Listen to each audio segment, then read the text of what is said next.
Yeah.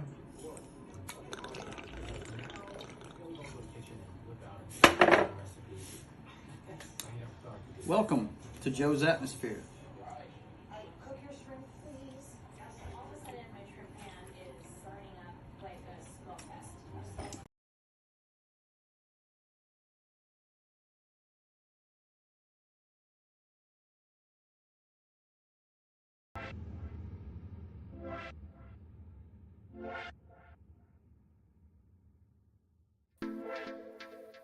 All right, boys and girls, welcome aboard to this episode of State of the Atmosphere. I'm your host, Joe's Atmosphere, and today we're going to be looking at a few fun things. First of all, we're going to ask the panel, have we reached peak wokeness with what's going on, the comedy that is the stuff happening in media today? We've got a boycott to talk about, Bud Light, and the firing by news networks of some of their top people. We'll discuss all of that. Plus, the writer's strike. What does this mean? Could it be the end of late night television? We'll discuss. And then, of course, it being the first Wednesday of the month, we've got to get into this month's movie slate. So stick around for State of the Atmosphere.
Alrighty, boys and girls, welcome aboard for State of the Atmosphere. I'm your host, Joe's Atmosphere. It's good to see you this fine Wednesday.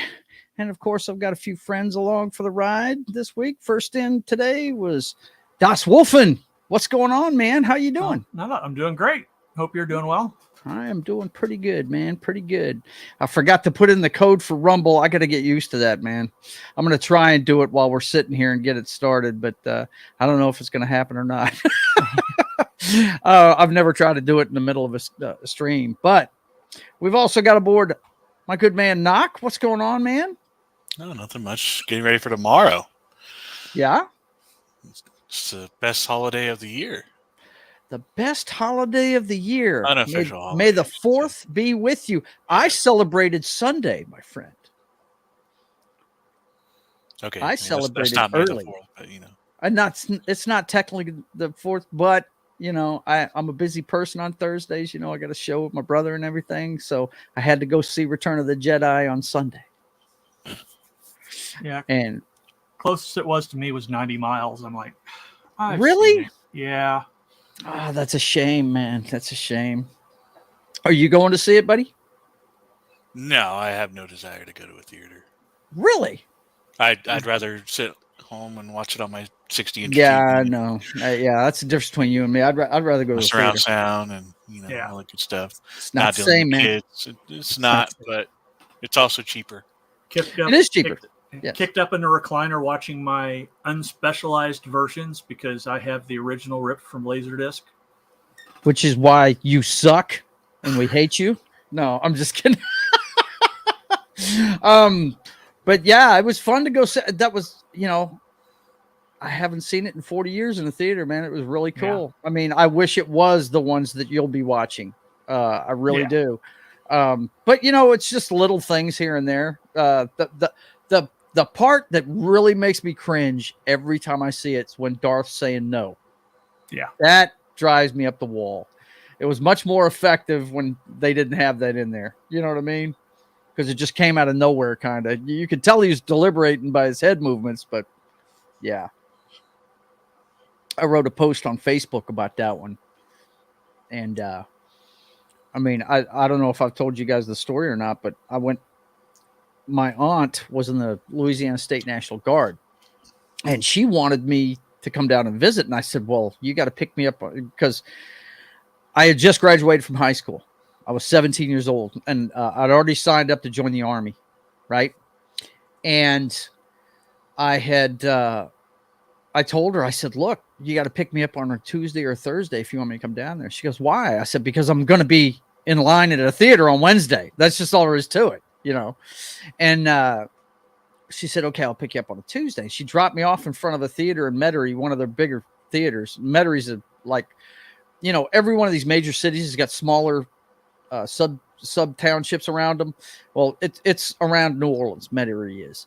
And she's dropped me off at a huge theater there, and there was already 80 people in line, and there was this guy showing a bootleg version of Empire Strikes Back on his TV out there, and because it hadn't come out on VHS yet. You know, back then it took forever for those movies to come out on VHS.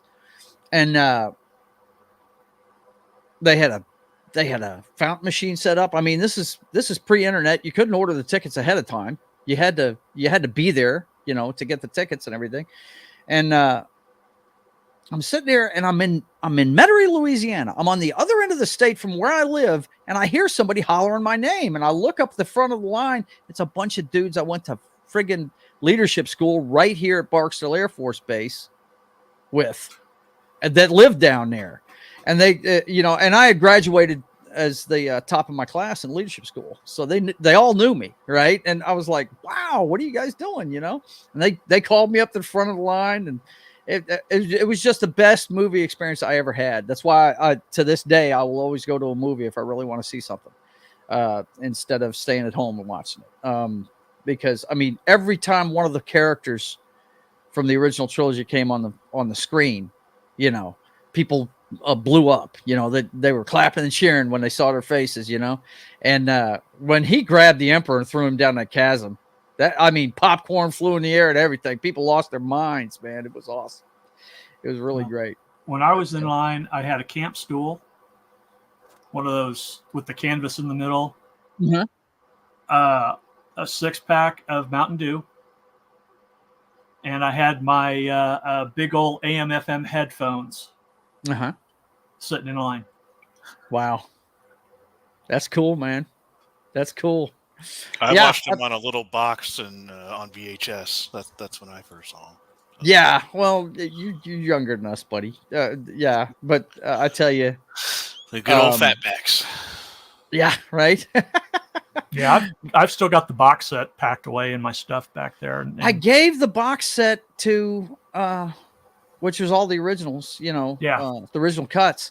I gave it to a friend of mine. Well, Dallas, you know Dallas Knock. He's a big collector, and I gave it to him.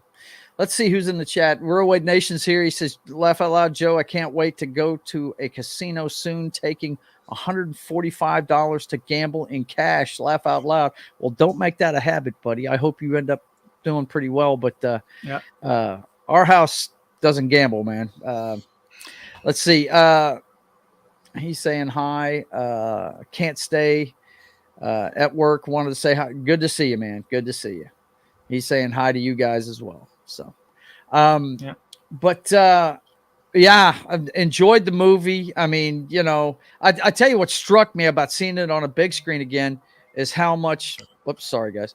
How effective those matte paintings were that they used in those movies. My God, man, that scene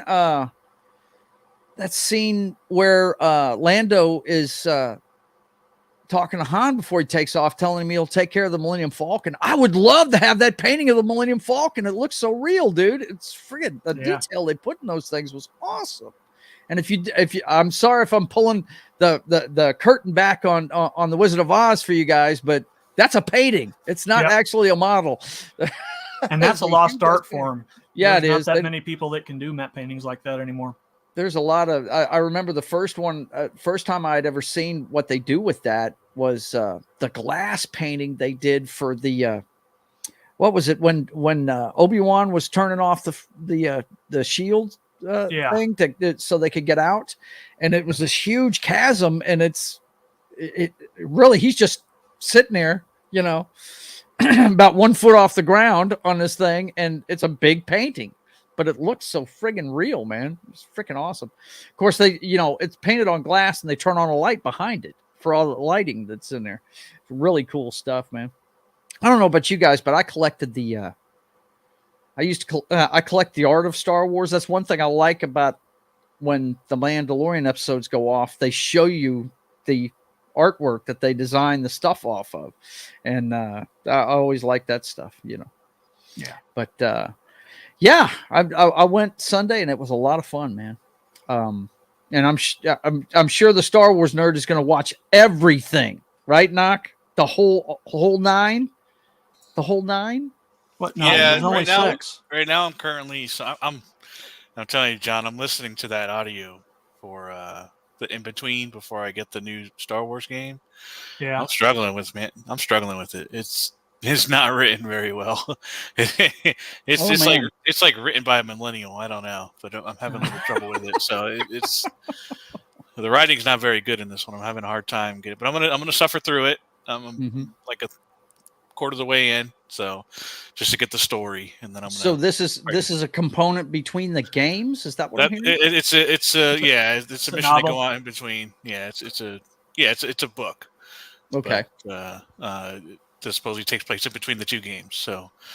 Okay, and you're listening to the audiobook. It's an audiobook. No. Yeah, I'm listening to the audiobook. So, okay. So it's rough. It's been kind of rough because half of the beginning so far has been one of the characters basically Googling over another chick, and it's very weird. So it's like, okay. Very strange. That's been most of the writing, it seems like. So you're saying I should give it a pass? I'm gonna finish it, and I'll give you a better review. Maybe by next week I should have a better idea. Because there is some kind of component in the story. The mission that they're going on seems kind of interesting, so hopefully it picks up. But we'll see. I've been reading a kaiju thriller series, so I haven't had time to get to it yet. Cool. Well, Matt, how are you? We're discussing our celebration of tomorrow, May the 4th. Be with you, that kind of thing. I was telling him how I went and saw Return of the Jedi. Went and saw it Sunday with my wife. And I got to sit in a recliner because the theater we go to is the ones with the all recliner. It's an AMC that's got all recliners in it and stuff. Did it have the restaurant in it too, or just so you got to see recliners? It doesn't have a restaurant, and I wouldn't want to eat, but it doesn't have a bar. And we went. Ours does. Yeah, do you? Yeah. Got a bar upstairs. The 21 and up section. Really? Okay. What were you saying, cool. Matt? I think theaters are going to have to try to have as many different amenities as they can. Long term. Yeah, they've got to do something. They've got to do something. No doubt. But at least offer some stickers or something. I don't know. Mm-hmm. My theater, my local theater started serving alcohol. Is it an AMC or nope? It's Cinemark. B&B. B&B. Little chain. Mostly here. Oh, okay. No. I got you. Mm-hmm. B&B theaters. Yeah, they're. Okay. I mean, they're not that little. I mean, they got like tons in like Florida and down south, and. Yeah. So. Well, they remodeled the AMC here. It's called Tinseltown, and it is nothing but those recliner seats. That's how ours is. Yeah, they totally remodeled it. I mean, it's less seating, but of course, the ticket prices have gone way up. But it's worth it to me because, like I was saying earlier, I love the experience of it. But do you have any plans to celebrate the 4th tomorrow, man? Well, I think theaters are trying to, they are trying to build that experience as much as they can instead of just having a very straightforward, traditional presentation like theaters were in the past. But Mhm. so if you got to see Return of the Jedi, then you got to see Palpatine die for the first time, right? Right. The first time. Well, Yeah. did I see him die? Did I actually see him die? Right. Or Yeah. was it his clone in Episode Was 9? his We clone? What is, we don't know. We don't really know. But Actually, we do know. We do know they hauled his carcass ass back and brought him back to life because a couple of millionaires were playing in $1 billion sandbox and fighting over the toys. That's why true. they brought him back. Yeah. Yeah, it's crazy. If they had made a clone of him, right, for the 9th one, I wonder why they didn't use like his, I don't know, younger, more vital self. Why would they go to the old wrinkly bastard again? That didn't make sense to me. You think? Didn't I ask the same thing about Picard? Yeah. you know, as a young man, Palpatine killed his whole family. So Right. Yeah, he was Okay. more vital. See? yeah. Let me rephrase that. In Fortnite. In Fortnite. Yeah. Don't want to get you in trouble, Joe.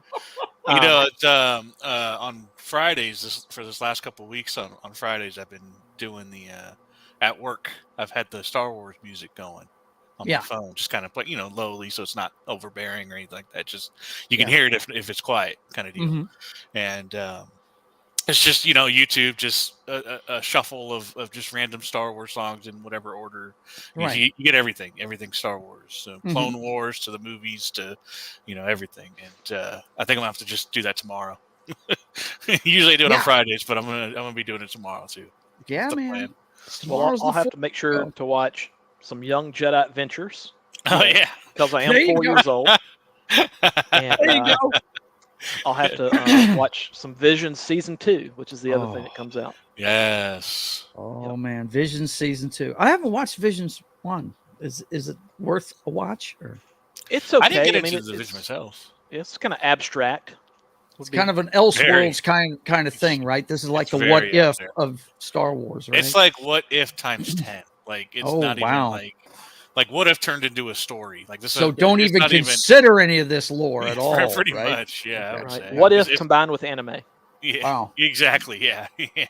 You're looking at Star Wars. Really. Yeah. You know who else did that was, but it wasn't a what if. But it did go anime. Was the Matrix? You remember that? The Animatrix. Yeah, the Animatrix was pretty cool. They had some different artists do some different takes, and one of them was canon, if I remember correctly. The guy that was reloading the armored guys that were defending the dock wasn't his. He was a skateboarder, right?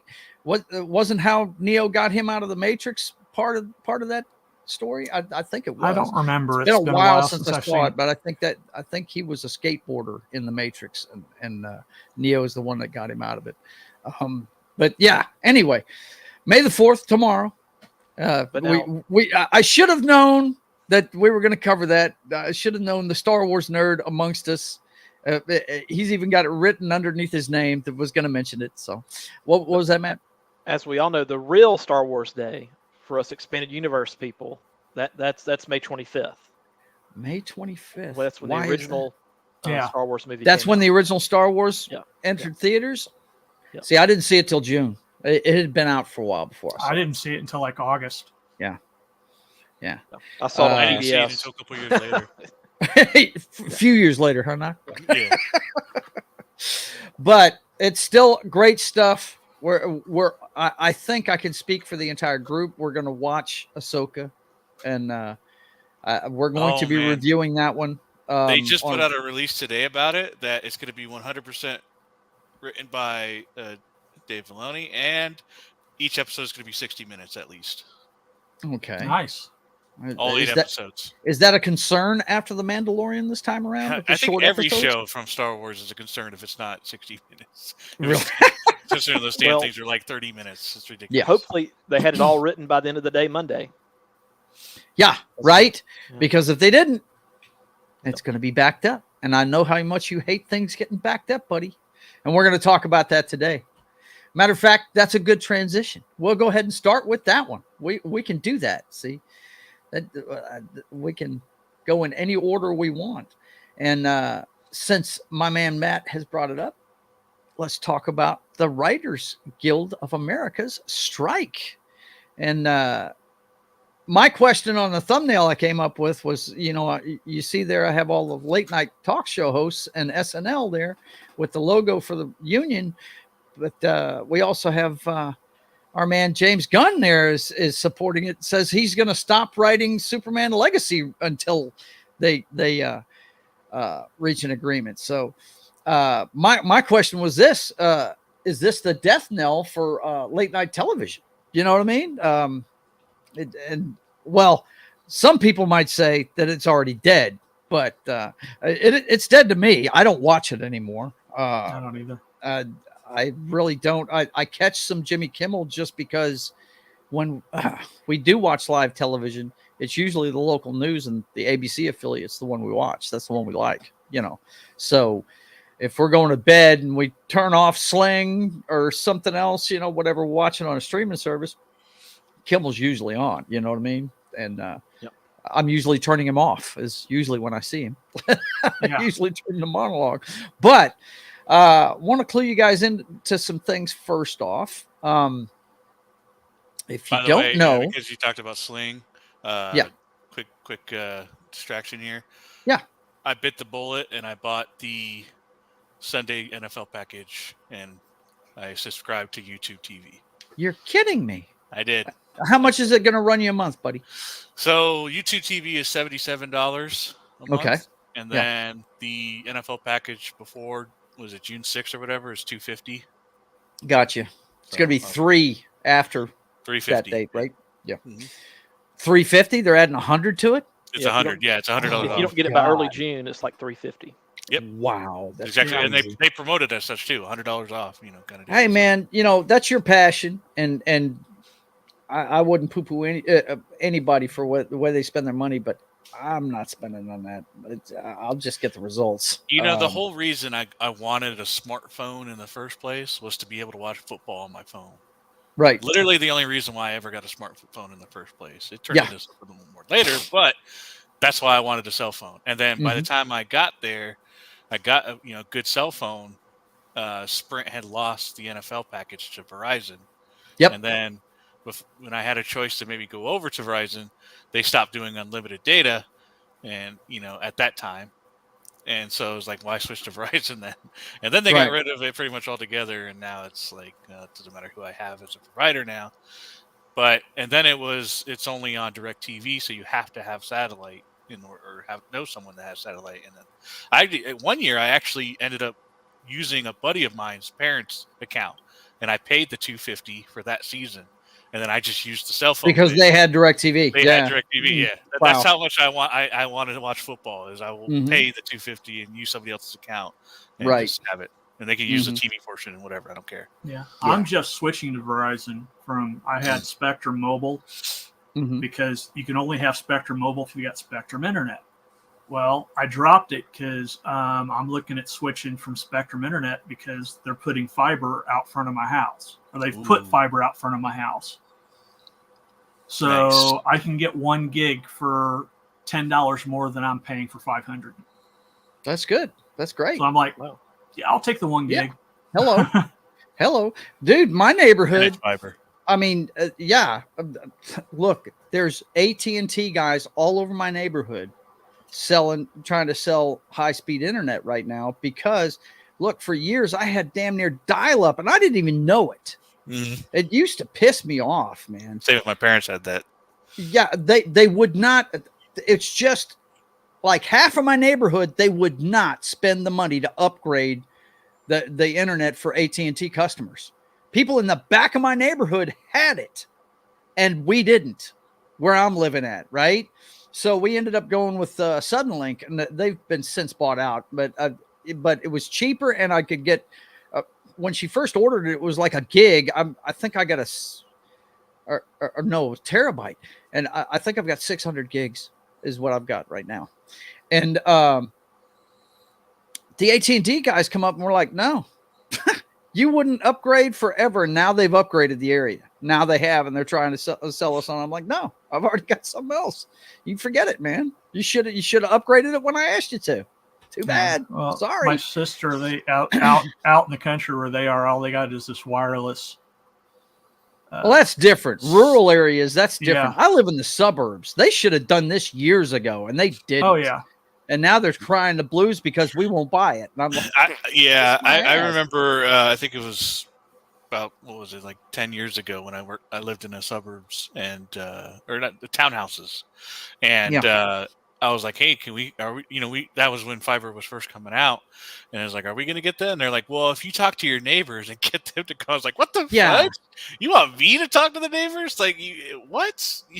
No. That's like whenever you have a dispute between a like a cable provider and a local station, and each will tell you to call the other, to get their conflict resolved. I'm like, that's between you to resolve your conflict, not me as a customer. Right. Yep. Yeah. That makes no sense. You may lose this channel by Tuesday if you don't contact your local station. Well, yeah. Well, that's not my job. Maybe you guys need to fix your stuff then. You Right. know, it's really dumb. But anyway, so back to the writer's strike. What I have here, guys, this is straight from their website. This is the announcement they made. Dear members, this is to the members of the Writers Guild of America. We have not reached an agreement with studios and streamers. We will be on strike after the contract expires at midnight. This was midnight on the 2nd, I believe, right? Or was it the 1st? I think it was the 1st. 12:01. 12:01 on the 2nd. Yeah, Yep. right. Your WGA negotiating committee spent the last 6 weeks negotiating with Netflix, Amazon, Apple, Disney, Discovery, Warner, NBC, Universal, Paramount, and Sony under the umbrella of the Alliance of Motion Picture and Television Producers. Over the course of the negotiation, we explained how the company's business practices have slashed our compensation and residuals and undermined our working conditions. Our chief negotiator, as well as writers on the committee, made clear that the studio's labor representatives that we are determined to achieve a new contract with fair pay that reflects the value of our contribution to company successes and includes protections to ensure that the writing survives as a substantial profession. Now they must be talking about something about AI right there. That's the only thing I can figure. We advocated on behalf of members across all sectors, features, episodic television, and comedy, variety, and other non-primetime programs by giving them facts, concrete examples, and reasonable solutions. Guild members demonstrated collective resolve and support the agenda with 97.85% strike authorization. Though we negotiated intent on making a fair deal, and though your strike vote gave us the leverage to make some gains, the studio's response to our proposals have been wholly insufficient, given the existential crisis writers are facing. The company's behavior has created a gig economy inside of a union workforce, and their immovable stance in this negotiation has betrayed a commitment to further devaluing the the profession of writing. From their refusals to guarantee any level of weekly employment in episodic television, to the creation of a day rate in comedy variety, to their stonewalling of free work for screenwriters and on AI for all writers, they have closed the door on their labor force and opened the door to writing as an entirely freelance profession. No such deal could ever be contemplated by this membership. And goes on to say that they've decided to strike over it. Now, John, you said you had something about their demands? Oh, Is yeah. that correct? The first thing they demanded was that they wanted a minimum for TV staffing on the writer's room of 6 to 12. Okay. that based on the number of episodes. So if it's like a 22 episode show, then they want 12 writers in there. If it's like a 6 episode show, they still want 6 writers. They want a guaranteed number of writers in the writers' room. Wow. Okay. The AMPTP. Oh, yeah. The guy. Yeah. They're the guy that the people they're. Well, contracting with. it's a conglomerate. I said that in their announcement. Yeah. It's the Alliance of Motion Picture and Television Producers. Yeah. Yeah. It's all those services and stuff. They say it's a non-starter. They didn't even bother making a counter offer to that. Mm-hmm. The guild also wants a guaranteed minimum number of weeks employment per season, ranging from 10 weeks to 52 weeks. The studios obviously rejected that too. Mm-hmm. They want guaranteed. So even if the show goes bad, you still have to pay them for the work they do or the work that they didn't do. No, that doesn't sound right. What else? They wanted streaming residuals that would factor in the success of shows. Obviously, the studio. First of all, how do you define a successful show on a streaming network? Well, they've yet to define that, have they? Nope. I mean, we really don't have a way to. We don't have a level. I'm level playing field. Yeah, well, not level playing field, but a way to uniform way to grade it. I guess is the way I'm trying to say. I feel like this. the only way that that I've seen is just based on the amount of subscribers they get after a show comes out. Yeah, and even that is even that objective. Is it's not objective at all. By the guild's calculation, his proposals would cost $429 million per year.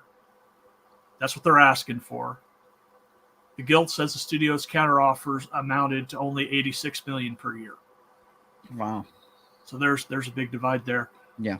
They want guaranteed regulation of AI, proposing that AI can't write or rewrite literary material, can't be used as source material. Okay. That it would not be considered as either literary or source material. They only the guild only, not the guild, but the alliance only agreed to study the issue. They're going to look into it. They also wanted to increase the minimums to 6%, 5%, and 5%. But the alliance is offering 4%, 3%, and 2%. That's on what? Percentage increase of minimums. Oh, okay. Gotcha. They also wanted to create a new minimum tier for writer producers. Basically, if once everybody at the level of co-producer and above to have a minimum pay tier that's 25% higher than the tier for story editors and executive story editors. Basically, they're looking at the minimum for staff writers at $7,412 per week. Wow. Staff writers making a lot of money there. Yeah. They also want a 25% premium for writers who work in a pre-greenlight writer's room. In other words, a show that's already been greenlit. Mm-hmm. They want to pay those writers a premium. Okay. All right. And they want to guarantee writers who earn less than the amount would be guaranteed that up to their episodic rate, which should cover more than 2.4 weeks of work. So basically, they're talking about increasing the cap from 400,000, which is the minimum, to 450,000. Mm-hmm. The cap on what? Yeah, on the minimum that they get paid. Whoa. Okay. Yeah, that writers get paid. Okay. Well, some of the fallout from this stuff, guys, and we'll get back into that stuff. I just want to show you guys some of the stuff I found today on this. First thing that's going to happen is all the late night shows basically are into reruns because they don't have writers to write the stuff. Nope. And what I think's funny is I heard a story earlier today that Leno wrote his own show when this happened back in 2007 and kept going. I could see that. And I think that's funny that none of the guys today could do that. You know what I mean? Yeah. That tells you a lot about the talent on the late night shows. But SNL is to air repeat episodes due to the Writers Guild of America strike. Also, the late night shows to shut down immediately after Writers Guild strike called up. And it's funny to me. Where is he? Yeah, the support that's coming out. James Gunn supports the writers and won't write on Star Trek Superman Legacy, the movie that he's writing for DC right now, which is kind of funny because, you know, is he really going to stop writing it? Is he really going to stop? That sounds like a lot of hot air right there. It's his pet project, so I kind of doubt he's going to do that. And nothing of value was lost. Right, and nothing of value was lost. But what I think is interesting here is Jimmy Fallon and Seth Meyers. Apparently, NBC is going to pay tonight late night staffs partial wages during the early weeks of the writer's strike, which I have to. There's, I think I saw a story where Fallon is supporting them. So, and this backs it up that they're going to pay them. Peacock looks like they're going to try and help the writers out while they're on strike. But the timing of this is pretty bad in today's economy.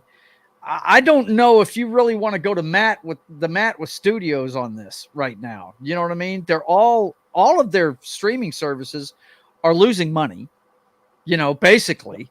And I don't know if this is the right time to be doing this if you're the writers. You know what I'm saying? Well, it is bad timing. I think there's several factors here.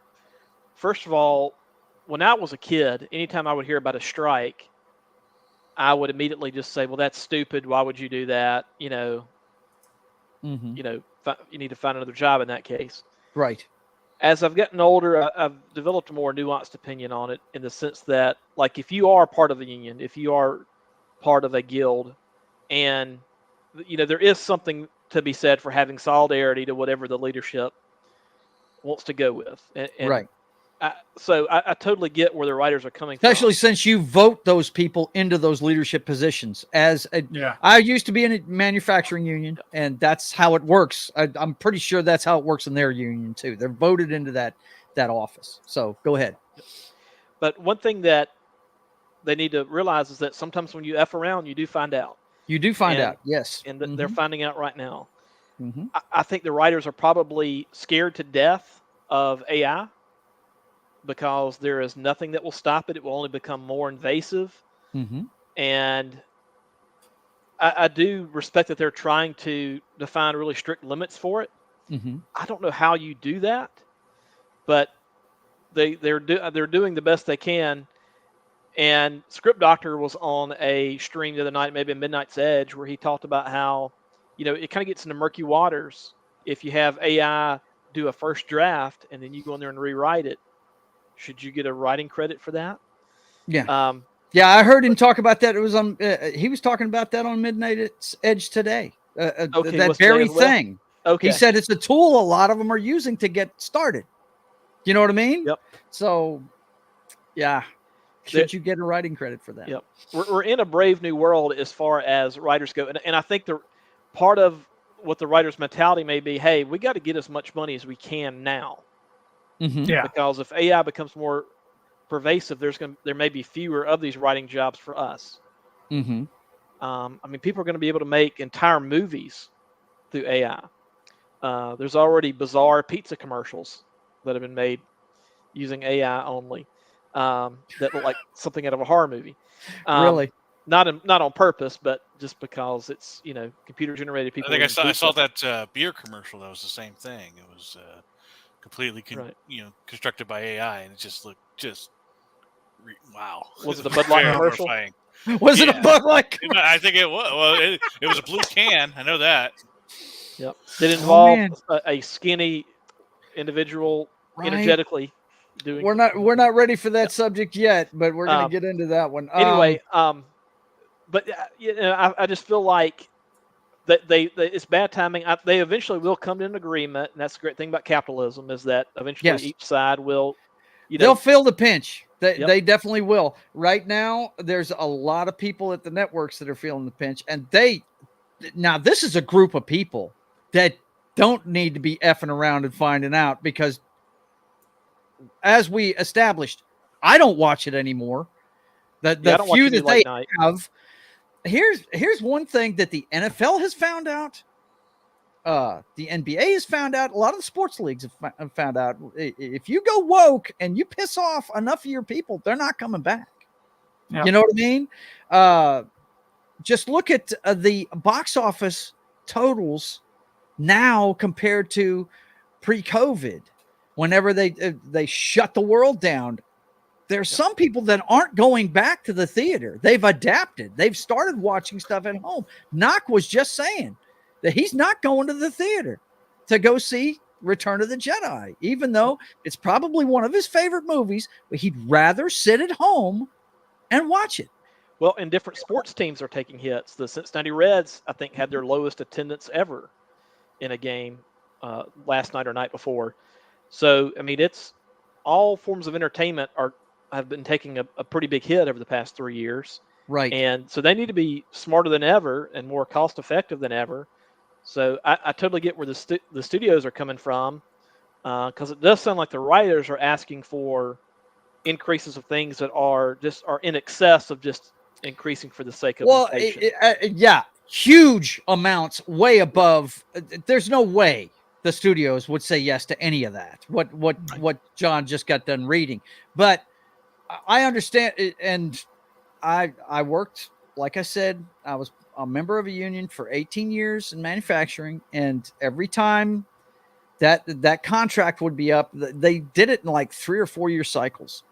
They negotiate a contract, and every year when it was up around Christmas time, they shut down the plant for a 10-day period between Christmas and New Year's, right? And every time it was a contract year, they always put these gates in place that they could lock us out with, right, if things went bad with the negotiations. And those were always set up at the end of the year. So everybody was, it was a visual thing saying, hey, I hope everything goes good, that kind of thing.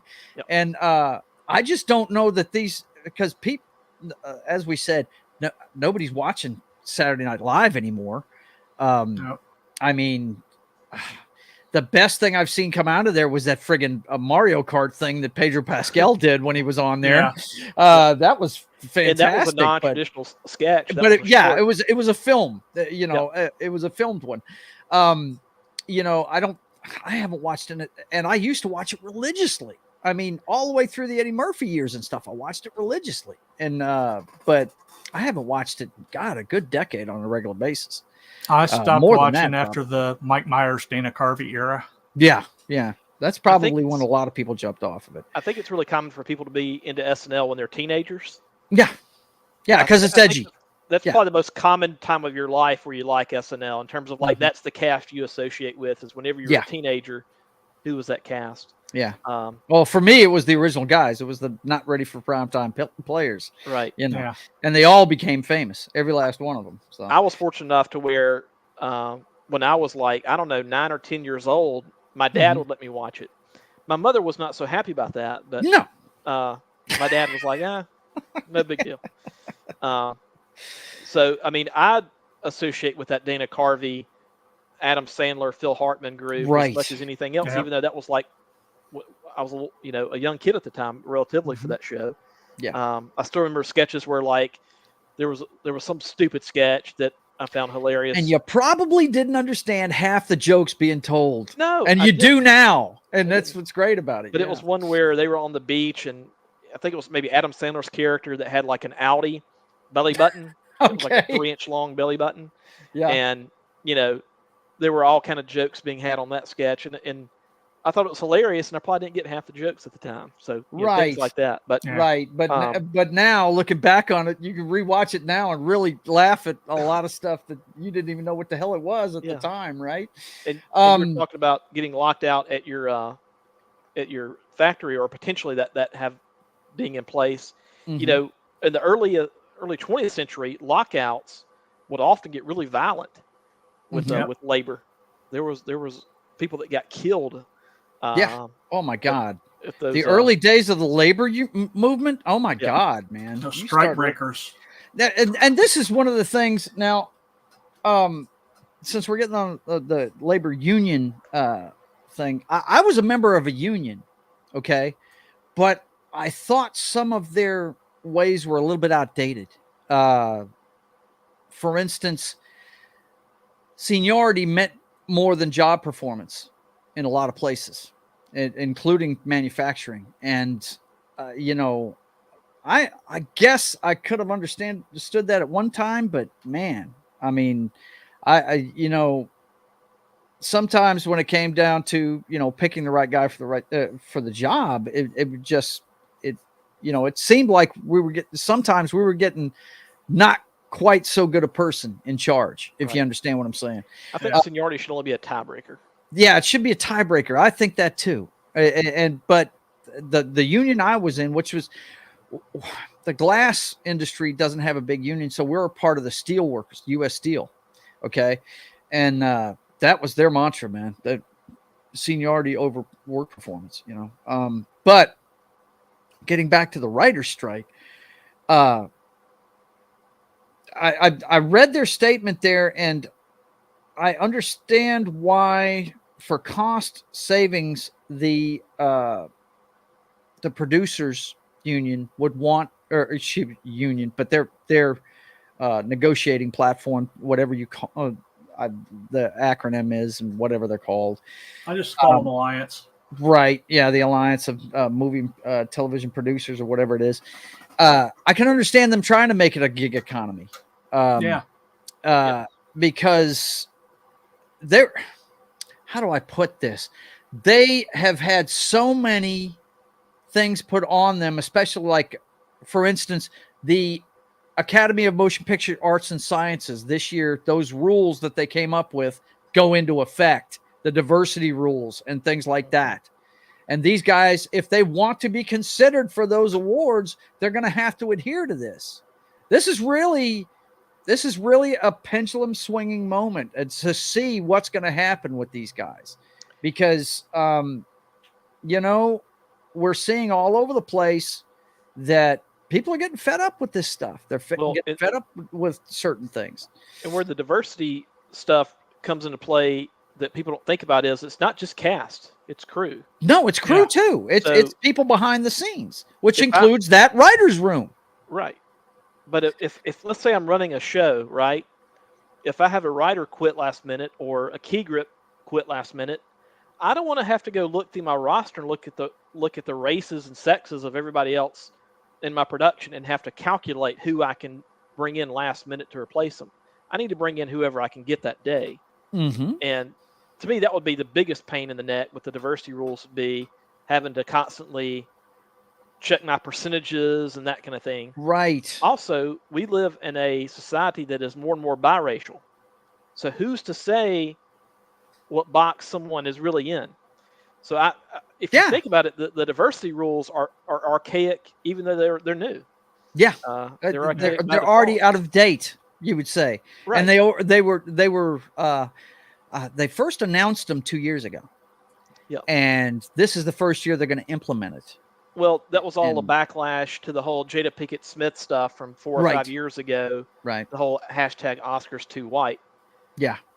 Everything Hollywood does is a reaction to something else. Yes. There's rarely an original, movement.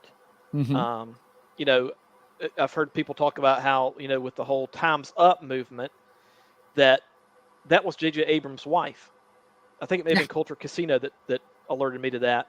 Mm-hmm. But it was a way for them to make a little extra scratch. Yep. It was not about protecting victims in large part. Mm-mm. So always be suspicious of any Hollywood movement. Yeah, for sure, man. They've got a goal that they're trying to get to, and they're trying to get you to lean in that direction.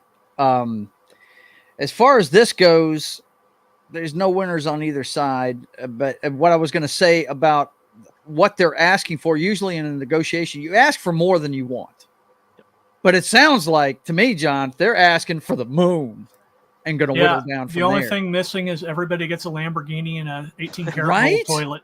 Those are ungodly numbers they're wanting, man. And I mean, do you think Taylor Sheridan has a writing staff that big for all those shows he's putting out on Paramount? He's probably got four people with him. He's probably got just a couple that he trusts, because and the reason why I bring up Taylor Sheridan, what is he thinking of this right now? You know what I mean? Yeah. He's probably thinking I have a great thing going on, and this is trying to screw it up. Now they're going to try and smash it on me. What, you know, he's got to be upset about this. I would imagine he's upset as hell. You know what I mean? Because that guy is knocking it out of the park with everything he's writing, you know. I particularly don't watch a lot of it, but I keep hearing how great Yellowstone is, and I think eventually me and Rhonda are gonna, you know, start that one up, you know, and watch it. One thing we've been playing around with is making our own lineup when we're sitting down at night to, you know, to eat and watch TV and stuff. Yeah. And we've already established The Walking Dead is the last one. You know, at 9 o'clock, we're going to watch The Walking Dead, right? Because it's the goriest, and it's, you know, it's kind of a fun experiment we're playing around with. Right now, we're watching, what's that? You always want to go to sleep thinking about zombies. That's it. Exactly. Yes. Yeah. But I think we started off the other night with Ink Master.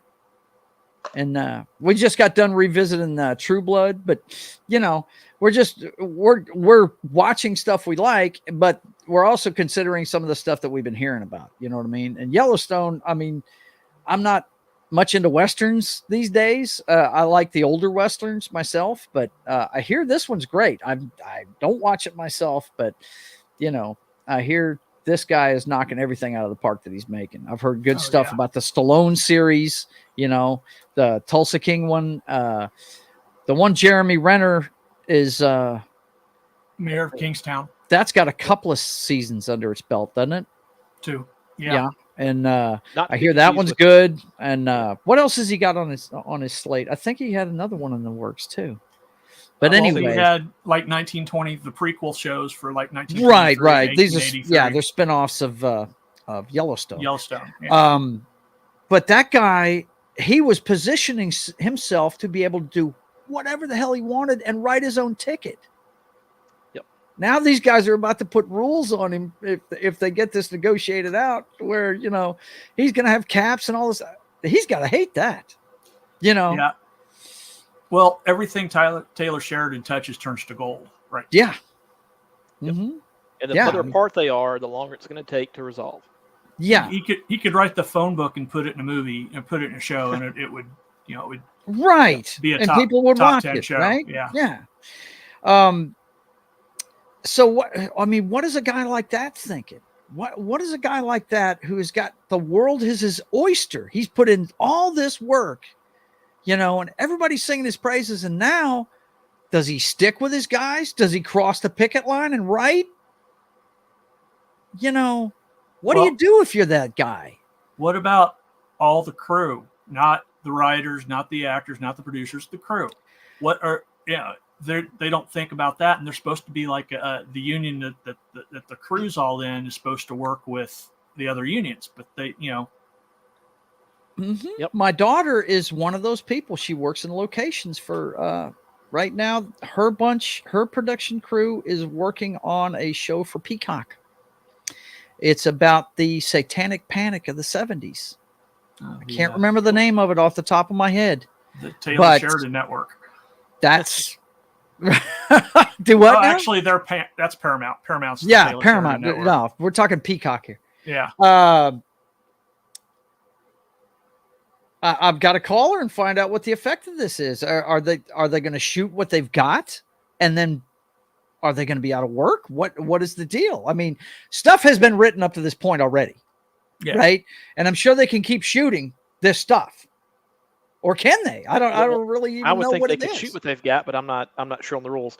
One thing I'm glad that you did, Joe, is that you showed the actual letter and read the actual letter, whereas some people will try to bring up an article that's an interpretation of the letter, and things can get lost in the interpretation of that article versus what is actually in the letter. So I appreciate you actually bringing up the I figured I'd data. go to their website and see if they had an announcement, and the first thing on it was strike, and that's what I found. Because sometimes those writers can put their opinion in there, right? And you saw some of that, especially look.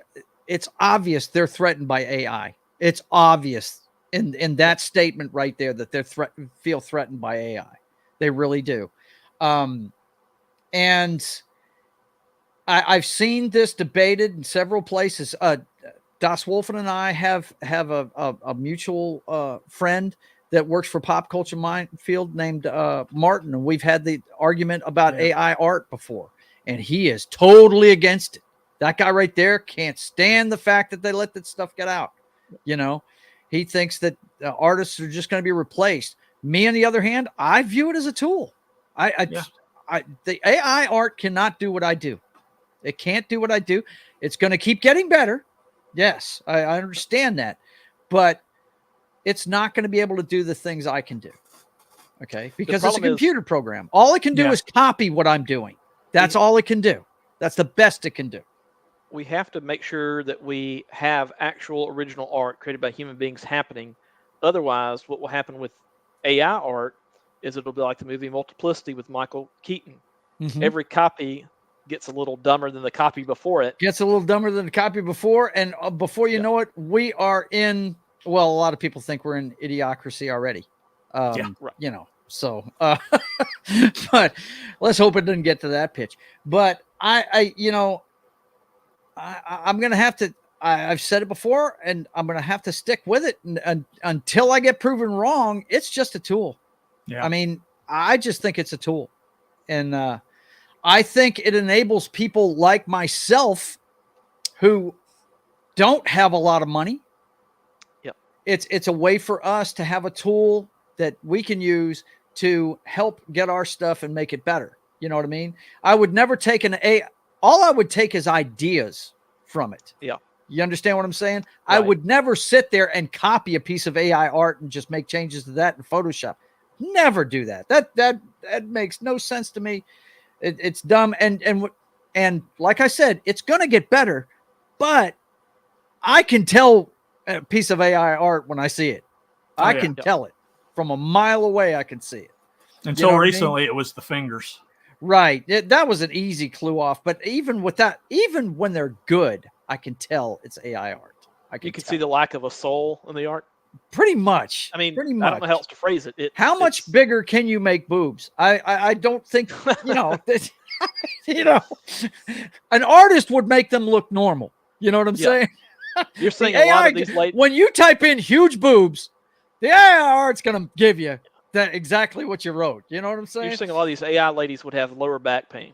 Yes, absolutely, man. They would need some kind of support to get their neck back, kind of thing. Well, but I'm playing around with AI art right now. I'm not an artist, but I'm trying to create new thumbnail or create new icons and stuff for my channel. And it's great for creating thumbnails. And I'm not an artist, but this will give me the if I can express the ideas to the AI the right way, will give me something I can use that I created myself, even though the AI did the work. Right. Treating the AI as a tool, but it's something that I did, and I don't have to rely on somebody else's interpretation of what I said. Right. Yeah. Let me see. I'm going to show you the newest one that I did. I did this. My class was getting together. I know I'm an old bastard. We're planning our 40th class reunion right now, and we got together at a Mexican restaurant. Well, we're the Parkway Panthers, right? So I made this little thing with one of my breaking news things, and that's an AI art picture that I used to, it was Panthers at a Mexican restaurant, right? So, but, it was a quick, easy way for me to make an announcement about the committee getting together. You know what I'm saying? So yeah, I can see using it for stuff like that. But if it's something that I'm trying to make money off of myself, and I'm going to put my name on it and sign it, yeah, that's coming from me. I'm not using that shit. Right. Now I might put something in, like if I want a certain thing, you know, and just to conceptualize it, I might get concepts off of it, but I'm never taking that piece of art and then altering it and putting it off as my own. I would never do anything like that. But there's going to be guys that do that, and I think there already are guys that do that. And you got to have a way cat and mouse game where you've got, you know, AI art detectors to where you run that image through, you know, some sort of software that detects whether it's real or AI generated, and then the AI gets more advanced than that.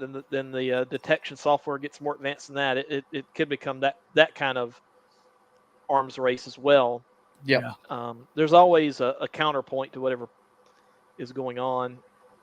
But no, in terms of the writers, I legitimately see where they're coming from, but they have to make sure that they're not too beholden to the union, in the sense that it is an outdated model. So I'm of the belief that at some point all unions will die, and that includes teachers unions, which may be the most powerful unions at this point. Maybe the most powerful union in the United States. And boy, you know, look, this is hard for me. I've experienced being in a union, and the only reason why I joined it is in case the company tried to screw me over, I would have some backup. That's the only reason why I joined it. You know what I mean? I've had family members that have been in unions. My grandfather, he was the leader of his labor union at the plant he worked at, and he was as pro union as you could get. You got to think about, though, when he was born, he was a young man when FDR was president. Yeah. So being pro union was just ingrained in him. And I recognize in the past there was a huge need for it. They were paying pennies when they should have been paying dollars. The whole labor movement that was bloody and violent when it first got started, it needed to be that way, because you had kids losing fingers in the machines. Yep. They weren't looking out for the safety of the workers. Look at the history of the unions and why they were formed to begin with, but then the corruption comes in, and then, you know, you get the Teamsters things that happened, and Hoffa and all that stuff. You're saying you got guys with crooked noses showing up wanting their cut. Hey, we guys that are from the boot, or from the island right off the boot. Yeah. Right. Yeah. So I hear you on the unions may go away one day, and there was a need for them at one time. But for instance, I don't know how the states you guys live in, but I live in a right to work state. I do too. Okay. So the union really doesn't have much muscle in a right to work state. It really doesn't. It's a big reason why a lot of car manufacturers have moved from out of those states, the Midwest down to the Southeast. We lost a GM plant here in Shreveport. Left. Yep. That almost 2 decades ago. Yeah. And it's part of the reason why Shreveport's going the way of Detroit, man. Every night we hear about shootings. The people don't have jobs, and it becomes a welfare state, and it's just it's horrible. I could go on about this for a long time, but let's get back to the Writers Guild. I think it's the wrong time. I think they need to wrap this up quickly. Don't let it go on long, because every episode Kimmel's not live on television with new people, more people are going to check out of that guy and not come back. Yep. Okay. And it's been proven. There's less people going to theaters. There's less people going to sporting events. There's less people doing this stuff now, you know?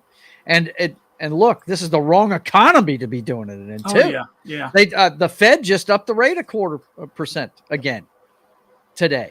So, you know, I mean, it's the wrong economy to be doing it. We've got banks shutting down. Yeah. We're on the brink of a very bad economic climate, man. A bad one. Yeah. First Republic Bank got shut down overnight and sold to J.P. Morgan Chase. Yep. Second largest bank to go under ever, I believe. Yes. And right now, Knock though he's on mute because the realization of not getting his James Corden every night is it's really sinking in, and he's probably a little emotional right now. Listen, his carpool karaoke's were some of the best things ever. See, I told you. That was the best thing Corden has done. Oh man, it was. That was some funny stuff. It really was, man. It's I also do like, it's sort of a British form of interviewing where he'll have two guests on at the same time. Mm-hmm. I like Graham Norton does that same. Yeah, Graham Norton. Yeah. His show is great. He lets them drink though too. That's another thing. They're all drinking on that show too. My main guy will always be Conan O'Brien though. Oh yeah, Conan's great. Yep. Is he still on TBS? I think he just does a podcast now.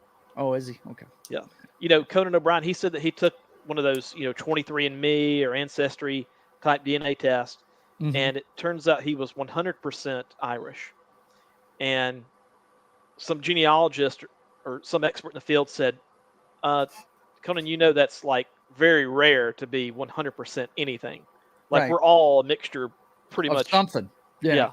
But you're 100% Irish, which if you look at the guy, you can tell that from a mile away. Yeah. I mean, I'm half Irish, man. I can see it in big time. Absolutely.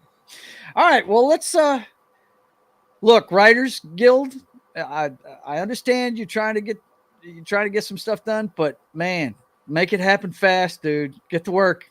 Get to work because this is the wrong time to be doing it. Really is. It's the guaranteed number of writers in the writers' room. That makes no sense to me. I don't understand that at all. That's the guaranteed minimum and guaranteed minimum working, job length. Yeah, that up all to 52. Yeah, 52. Even the actors don't work 52 weeks. No, they don't. Yeah, they're shooting on a television show. It isn't even a year. Yeah, they're months. That's it. Yeah, it doesn't make well, right now, even late night is Telemundo. Even late. Well, that's any soap opera, buddy. Yeah. Go ahead. Well, I was going to say right now, you've got the negotiators that are thinking if we way overreach, that means if they're going to meet us quote unquote halfway, or close to it, then they're coming further to our side than they would have earlier. I get that train of thought, but sometimes if you overplay your hand, you end up losing out long term because the strike goes on longer than it would have otherwise, and overall you're losing money by doing that. The Writers Guild's playing their cards backwards. That's what they're doing.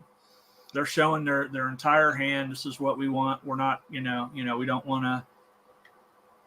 want any less than this. Yeah. I think you'll see more reality shows. I think you'll see more live sports. That happened the last time.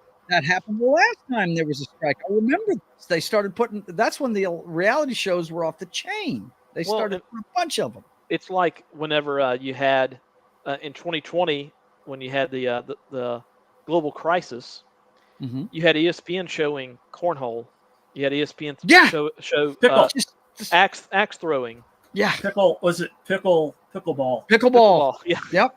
Pickleball. And don't think these networks won't go to that secondary type, arm wrestling. Don't think they won't go to those secondary type. Oh, I just had a entertainment picture of. I don't know if you guys watch Charlie or not, but I want to see some slap fighting. Yeah. That would be awesome. Power slap, right? Back in the day, ESPN2 had Magic the Gathering tournaments on. Really cool. Wow. We might see that Pokemon tournaments on ESPN. Yeah, that's crazy. Well, listen. Bottom line is, you guys better get it done quick, because guess what? Otherwise, it's going to be tune into NBC 8 p.m. Eastern for pool. Yeah, for pool. Yeah, exactly. Yeah. Okay. Prime time USFL and XFL. Yeah. And getting really good ratings too, right? The new sport going across the United States, storming across the United States, curling live. Fear Factor 3.0 coming to NBC. All right. The next one I want to talk about is peak woke. Have we reached it? There's a lot of backlash going on for a lot of stuff, and we're going to get into it. First thing I wanted to talk about is the Bud Light boycott that has gained steam week after week. Oh my God, this is crazy. If you say boycott, boycott, yes. Are you assuming it's gender? That's right. I'm assuming it's gender, boys and girls. I'm sorry. That's a guy. Aren't Boy Scouts canceled too? Like that's Dylan Mulvaney is a guy grifting. I was fixing to say, until he gets the bottom surgery, that's all he is. Well, and he's doing it well. Yes, he is. He's making the dollars. But it's got consequences for Bud Light. Bud Light sales dropped 21% in wake of Dylan Mulvaney fiasco. Serious trouble. During the week that ended April 22nd, the most recent industry data available, Bud Light sales plunged 21% versus a year ago, accelerating from 17% slide the week earlier. And an initial weekly drop of 6% when the controversy kicked off during the first week of April.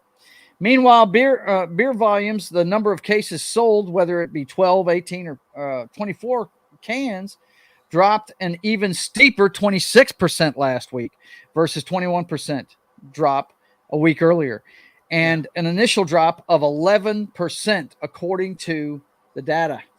There are cases of 30 that are going for $14 and they're still not selling. Oh, well, let me tell you, it's even worse than that. Yeah, they're giving distributors free beer. Yes, absolutely. Boycott not stopping. Bud Light's situation getting worse as time goes on. Miller and Coors triumph. Of course, it gives some of the same numbers, but what we're seeing here is this is from a Beer Business Daily that you have to pay for. Okay.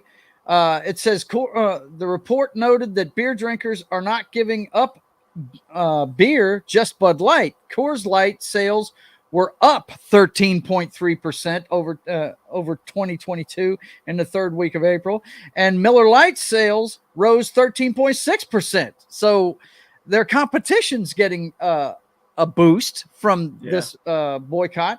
And as Matt said, Anheuser-Busch gives away free Bud Light to make amends to distributors after Mulvaney controversy report.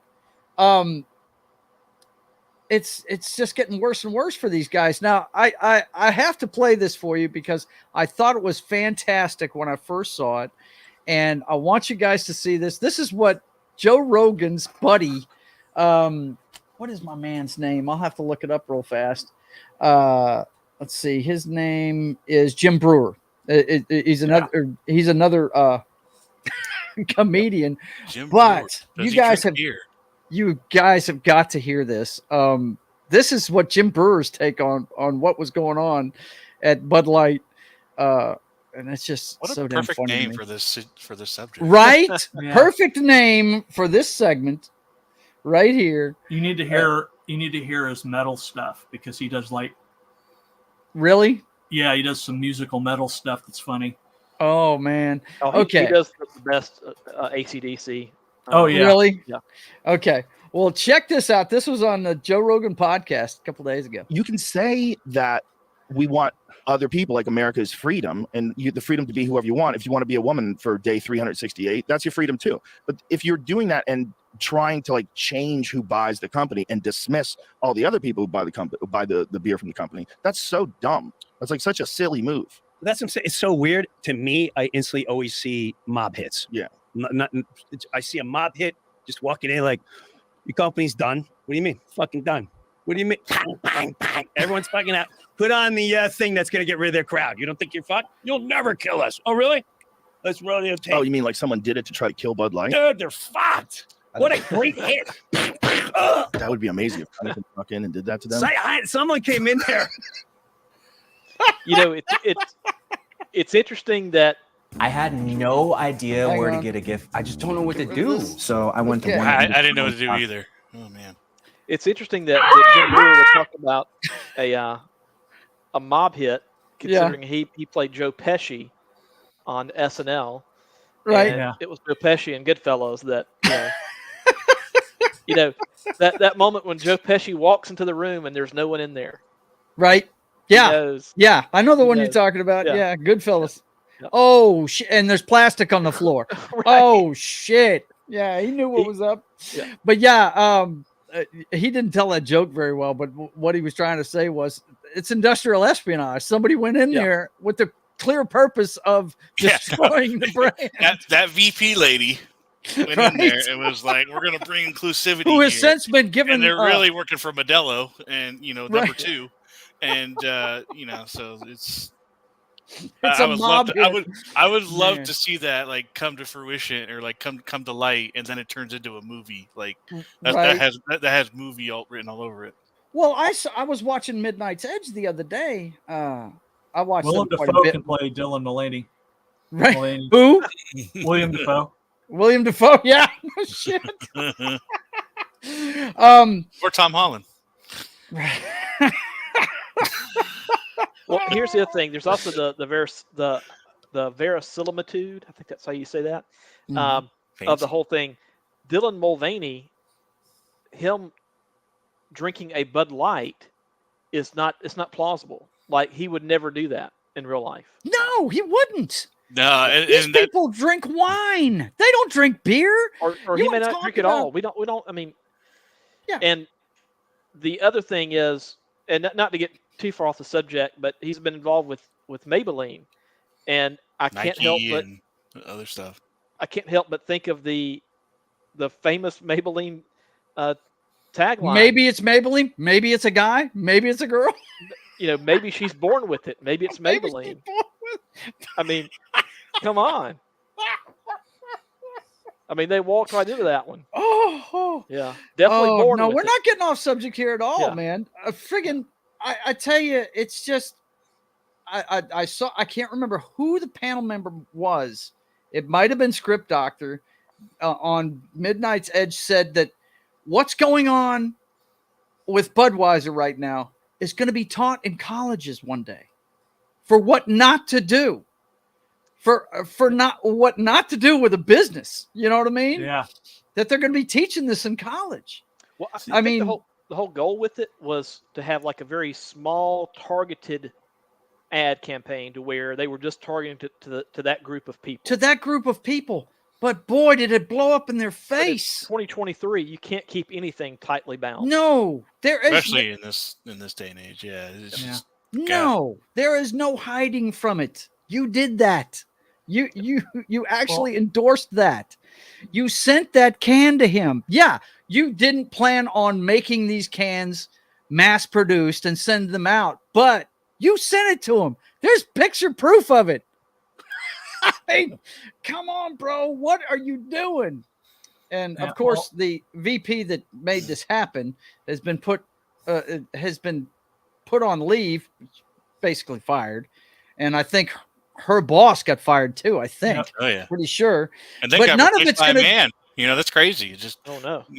she left her own job to a man. That's crazy. They're doing everything they can, but all I'm hearing is bars and restaurants sending the product back saying, we've got to put stuff in here that's going to move, and it's not moving. Well, John Rich at his bar in Nashville was saying, "I can't sell it. No one will buy it."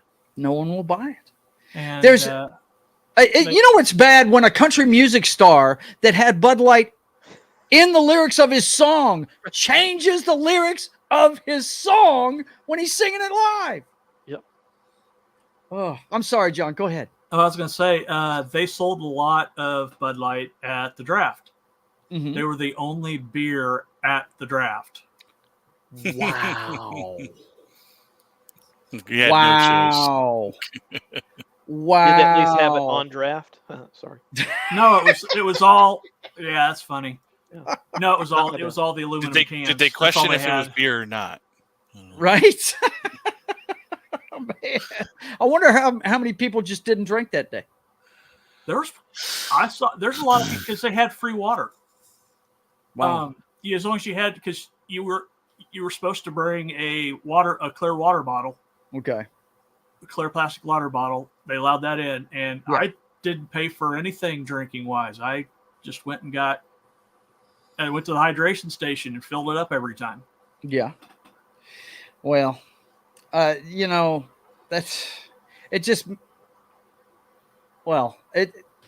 may be industrial espionage. It's got to be, because I can't think of one NASCAR fan that would even want Dylan Mulvaney anywhere near their sport. You know what I mean? Nope. You talk about not knowing who your customers are. Yep. What are you doing? It just, yeah. And the people that Mulvaney actually caters to, they don't drink beer. They don't drink beer. And they were trying to tap into a market, and that's not the way you do it. But there's no market there. There is no market there. Even if they drank beer, it's such a minute portion of the population that you're like throwing away an entire bank vault for a silver dollar. And and what's funny to me is I heard last week that now they're facing backlash from the transgender community for not sticking up for Dylan Mulvaney. Yep. So they've just pissed everybody off with this shit. And it's not just Bud Light. It's affecting all of the Anheuser-Busch brands. Yes, all of them. Yep. Michelob Ultra. Now I got Michelob news for Ultra's you. Down. I'm going to keep drinking Corona. I don't give a shit about this boycott thing. And by the way, it is distributed in the U.S. by Anheuser-Busch. So yeah, it's distributed, but it's not made by them. So right, you're good. I'm good. Okay, yeah, you're good. I wasn't going to look. Yeah, Corona's fine. Corona's fine. Yeah, Knox says it better be fine. It better be good. I'm not a big boycott guy. I mean, my mindset's always been, enjoy what you enjoy. Don't let someone tell you that for a political reason you can't. But in the case of Bud Light, there are 10 other brands that taste just like your piss water. I'm sorry, they do. Okay, you're nothing outstanding. For a lot of people, Bud Light is that beer where if you have a cooler of beer and there's one down left at the bottom and you still want to have one more, yeah, you drink it. Grab the Bud Light. But like Mick Ultra tastes better than Bud Light. I mean, there's plenty of things that taste better than Bud Light. Well, the reason. Oh, go ahead, John. I'll say I boycott all beers because I can't drink beer. So yeah, well, hey. I just took up drinking again within the last year. Whenever we got that bar put into the house, I was missing my old bartending days. Wanted to be able to entertain folks, but I don't drink near as much as I used to, though. Oh my God, man! The fact that I'm even sitting here with you right now is a miracle, because I was a bartender for 18 years, and it's kind of occupational hazard to get a little blasted every once in a while, But not another indication that the woke pendulum is swinging in another direction. Look, we recently had two very notable news anchors from two different networks fired. One of them we haven't heard a word about since it happened. Okay. One of them was Don Lemon. All right. And I have not heard one thing about Don Lemon. He's supposedly going to hang out on a beach all summer, is what I heard. Is that what he's going to do? Yep. This is the newest article I could find today about it. It's from the 24th when it happened. Don Lemon fired from CNN, stunned by how he found out. He says, I was informed this morning by my agent that I have been terminated by CNN. I am stunned. After 17 years at CNN, I would have thought that someone in management would have had the decency to tell me directly. Well, I hate to tell you, Don, but that's probably the attitude they have. That's how much respect they have for you. They feel like they don't have to do that with you. Well, TV executives are ruthless. Yeah, they are.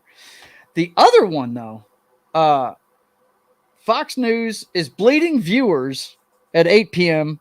after ousting Tucker Carlson. You want to talk about cutting off your nose to spite your face. The numbers they're talking about here, the disparity was most stark on Wednesday when Kilmeade's 8 p.m. hour received an average of 1.3 million total viewers compared to the 3 million Carlson received a week earlier, a decline of 56%. That's insane. Their top show right now is, I think, The Five and Gutfeld. Yeah. And they've only got like half, maybe a quarter of the viewers that Carlson had. Well, and Carlson lost $1 million off of what O'Reilly was doing. What is going on here? Hang on a So, second. I mean, part of that is, the way that news is spread out more, that there's more news options. So I think that contributed to Carlson being, at 3 million and change as opposed to O'Reilly being at 4 million and change. But this drastic drop off of his numbers being cut more than half, in 1 week. That's definitely because of the firing and how they handled it. And I think the Fox News audience was more forgiving of what happened with O'Reilly's situation than with Tucker's situation. Yeah. I think they feel like Tucker got railroaded more so than O'Reilly. Oh, yeah. Now, what's strange to me is they've got a bunch of leaks in texts and videos and stuff like that that's coming out, and they can only be coming from one place. They can only be coming from Fox themselves. Yep. Well, and we don't know if the leaks are true or real or not. It's backfiring on them. According to this, Tucker leaks spectacularly backfire on Media Matters as people declare they like him even more now from the stuff that they're leaking. I mean, these guys are brainiacs. Well, what the hell are they doing? There was something leaked today where it was like a text message. It was a long text message that Tucker had sent to his producer. I believe the article was on CNN where it talked about how this is from like early 2021 where he watched a video of some guys that were attacking an Antifa member, and that his initially like his the just primal side of him said, hey, I want to see that Antifa kid beat to a pulp. And then I thought about it more, and I'm like, well, someone loves that Antifa kid, and I don't want to see anybody destroyed in some sort of street fight. So like the texts that try to make him sound like a monster actually show that he thinks about a topic all the way through, and that he was not calling for violence, even though if you just read the first half of the text message, you think he is. And what's about it is that they think people are going to be reactionary about it. When you really look at it, they get the context he's speaking in, and they're not buying it. Yeah. I've got a clip here that's pretty interesting to me, and this really coincided at the same time of the defamation case, the settlement they made for damn near $800 million. And I thought that happened the Friday before or the Thursday before. And then Monday we found out he got fired. I thought maybe it had something to do with that. But according to Alex Jones, who was on Louder with Crowder today, it's something different. And he alluded to what it might be on his show. Check this out. So, look, I know what went on with Tucker. I'm going to leave it at that. And you teased it. Come on. Well, I'm going to say a little bit. Okay. Well, go ahead. Okay. Well, number one, there's a non-disparagement contract. So he said nothing negative about him. Correct. And he hasn't. And I'm just going to leave it at this. I can see the wheels turning. I'm going to leave it at this. It was a composite of reasons. He was against the war in Ukraine. He was against the open borders. He was exposing Hunter Biden. He was exposing the central bank digital currencies. January 6th. But I was told by sources very close to Tucker, I'll leave it at this, that the Vanity Fair article is the closest to reality. He was about a month and a half ago, about 5 weeks ago, he was in Bel Air at the big mansion estate of Rupert Murdoch and his fiance, who is a big fan of Tucker and has become religious and Christian because of Tucker, and she thinks he's like a prophet. Tucker has become very Christian. Before, he was kind of agnostic, raised Episcopalian. Right. Wasn't sure God was real, but liked Christians and thought they were good for society. But he really just, still thought it was kind of silly. Then he's had experiences, seen things, grown, and at some point I'm sure he'll talk about the details of it, but had some really interesting experiences. Kind of Saul of Tarsus on the road to Damascus things, to where he really knows it's a fight between good versus evil. He's been saying that. And Rupert Murdoch is an atheist that got really freaked out wouldn't talk, basically left the dinner table. He was, quote, friends with Tucker before that. And then the next day broke up with his girlfriend and said, I'm done with you, his fiance, get out of here. And so whatever went on at that dinner, and I don't know all the details, I was just told, no, Vanity Fair is the tip of the iceberg. That's what it is. And so Tucker is extremely, trying to be extremely close to God. You call it born again, but not even believe in church. Call it a spiritual awakening and then a conflict of conscience. Yeah. And that's what he had to say this morning. Now, that was on Louder or Crowder this morning. I thought it was pretty interesting, and it doesn't sound like it's far off the mark. Now, of course, always with Alex, you got to take it with a grain of salt sometimes, but you got to take it with a whole shaker of salt. Yeah, you do. But I don't know if that sounds outrageous to me. It really doesn't. But no, that sounds completely possible. I mean, I could see Rupert Murdoch doing that. Yeah, getting freaked out and just saying, I don't care what, you're gone. Yeah. Which he doesn't care. He's a billionaire. Yeah. He's a billionaire and he's like, what, 80 something? Mm-hmm. Well, and we're hearing stories that the Fox News is like this far from leaning the other direction. Yeah, because his kids are liberal and they're the ones especially running. One of the sons is Uber. Yeah. Mm-hmm. Yeah. So that was what I wanted to talk about a little bit. We keep seeing these signs that the pendulum's swinging back, and these are two examples to me. The firing of those two news anchors, and one of them they are trying to bury, and they just can't do it. They just can't bury it. He's so beloved that people aren't buying it, and they're waiting to see where he's going to go. One of the clips they leaked is like a little 5-second clip where the hairdresser can't get his hair just right, and he says, "Yeah, we'll do it live." That's a great one. And that's it's hilarious. Great one. It makes him look better. Yeah, that's what O'Reilly said. Yeah, he was hearkening back to O'Reilly. Yeah. Right. Yeah. What did he say? I don't make decisions about the way I look until I hear from what did he say exactly? It was a postmenopausal. Is that what it was? Postmenopausal audience, and then right away he was like, "I'm just kidding. I am glad that he ditched the bow tie a few years ago. Oh my God, yes. Yeah. That is the best movies made. Look, we have a local sports anchor that is a member of the crew that we were in last year. And I don't tell him what to do, but every time we're watching him on TV, he's on our local ABC affiliate. And when I see him in a bow tie, I look at my wife. I'm like, can I go down there and snatch that thing off of him and put a tie on him? He just looks so goofy. The only thing a bow tie looks normal on is a tuxedo. That's the only thing it looks normal on. Okay. I kind of miss the bow tie Tucker though. Oh, man, no, I don't.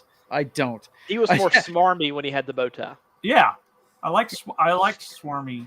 So really, you like CNN Tucker, old school Tucker? Yeah. MSNBC Tucker. I look every time I see the bow tie, I see Louis Farrakhan. Every time I see it, man, that's the image that pops into my head. If it's not on a tuxedo, and it drives me up the wall, man. I do like the current Tucker better than that one, but I enjoyed watching. I watched Tucker when he was on. Was it MSNBC? Yeah, and then I think he may have been on Crossfire before that. Yeah, yeah, Crossfire. Yeah, the bow tie was cutting off blood flow to his brain when he put on the necktie. That's when things started happening, bro.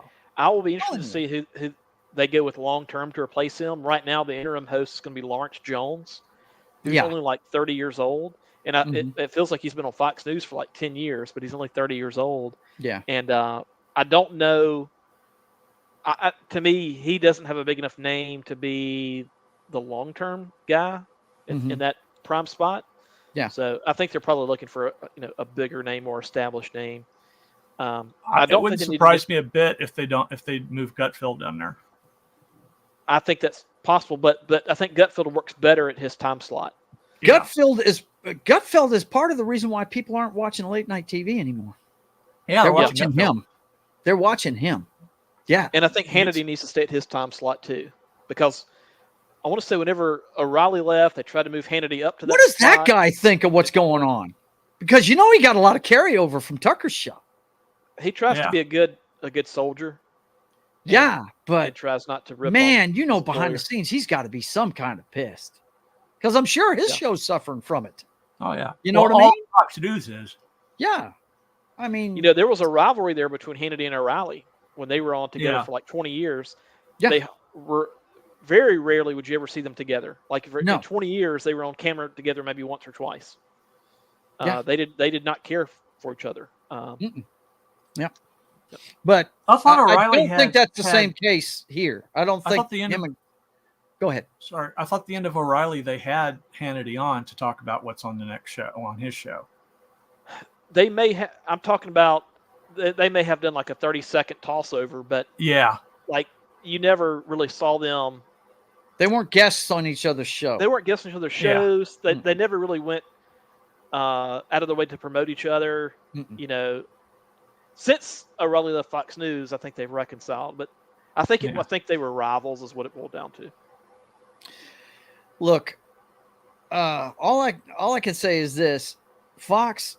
I don't know why you're shooting yourself in the foot, but maybe, you know, I keep thinking if you follow the money, man, and they just made that settlement with the, you know, the defamation case. Yeah. Maybe they couldn't afford him anymore. Yeah. You know, that's what entered my mind right away. They had that settlement on that Thursday, and then the next Monday they fired him. Tucker also was critical. But if you remember, it wasn't a firing. They parted ways originally, is what was said. Yep. If you remember correctly. Tucker also went after Big Pharma, and you don't do that. And you don't do that. No, that's a big advertiser. Yep. You don't want to bite the hand that feeds you now. We don't. If you'll notice, these Republicans, Democrats, whoever, all these loudmouths like AOC. Lindsey Graham, no matter what side of the aisle they're on, all the loudmouths when it comes up to the drug problem we have in this country in terms of prescription pills, they clam up. You don't hear a word from them about it. They clam up, yeah. And they don't talk about jail, that's for sure. Nope. They don't. If they are talking about it, they're talking about rehab or something like that. Exactly. Yeah, for sure. But they want to keep the Pfizers of the world happy. Yes, they do. They want to keep the advertising dollars and the in the case of politicians, the lobbying dollars flowing. Absolutely. You don't want to bite the hand that feeds you. That's for sure. Okay. Well, the last subject we've got tonight, unless John, you look like you're looking for something. Oh, I'm looking at movies. Okay. Well, good. Because we fitting to go to the movies. We fitting to go to the movies. It's time to look at what's coming up this month. We've got, we're entering the summer movie season, boys and girls. I know it's spring, but May is, believe it or not, the beginning of the summer movie season. This is when a lot of studios put out their bigger stuff because they know they're going to have a long run because kids are fixing to get out of school. So, as you saw in the thumbnail, we've got one major one coming out per week this month. Things are starting to get back to normal for the theaters as far as releases go, but as far as people going, that's a different story. But this is the part where we look at and see who's wanting to go see the stuff at the theater. I've got the list here from IMDb of stuff coming up in May, and it's a decent slate this month. The first one is this weekend. I think. It actually opens early tomorrow. I think, John, you said you're going to see it as soon as you're done with the afternoon show? Yeah, I'm going on Friday.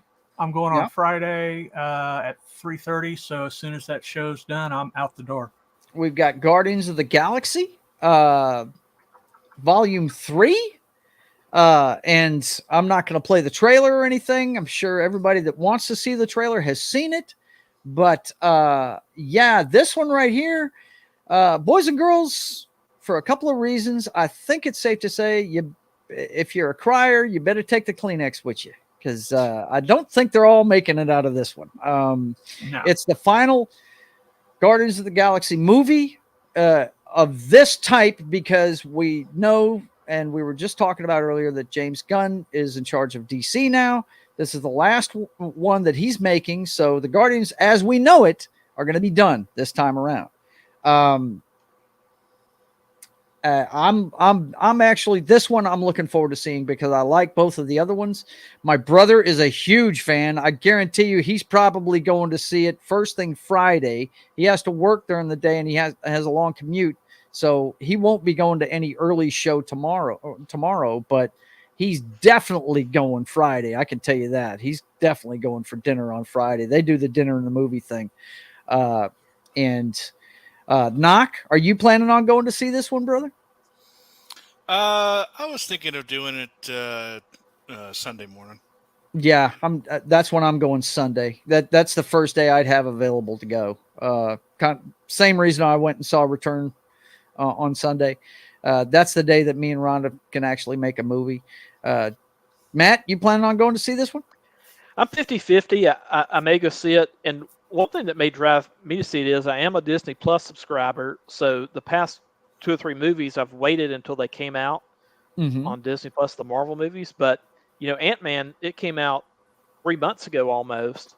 And it's not on there yet. It still doesn't have a Disney Plus release date. So I think they've gotten smart to the fact that some people are waiting. If it's only like 60 days, they may wait. But if it's 120 days, they may be more likely to go sit in theaters. They're adding months to it each time. And then, of course, in the case of Avatar, they're like, we're going to sell it as much as possible before we even think about putting it on Disney Plus. Yeah, that's not on there either. Yeah, no doubt. Yeah, which I still haven't seen, but I haven't seen it yet either. Yeah, and once again, it's not because I'm boycotting the Summer Gun. It's because I just was not that big a fan of the first one. So, that kind of, if you're not a big fan of the first movie, you're not really going to go be hyped to go see the second one. You know what I mean? Avatar 2 it's a very simple movie. Yeah. And it's fine if it's an hour and a half, but it's 3 hours. 3 hours long. And that's another thing that hindered me from going. It's fine. Yeah. But James Cameron is making his own Avatar as an Avatar the Last Airbender, because the Na'vi are the air. Right. Is it water? Then they're going to go to fire, and then they're going to earth. Really? I had heard that. Is there?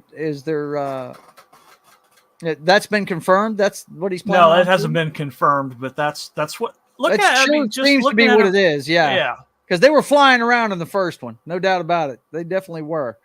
So that would be the airbender one, right? And then then you got the water guy, and Plus Cameron with water is sort of like Tarantino with feet. I mean, it's going to be there in some way, shape, or form. Yeah, no doubt about it. The only reason he's making all these Avatar movies is because he's probably got a big underwater project he's wanting to fund.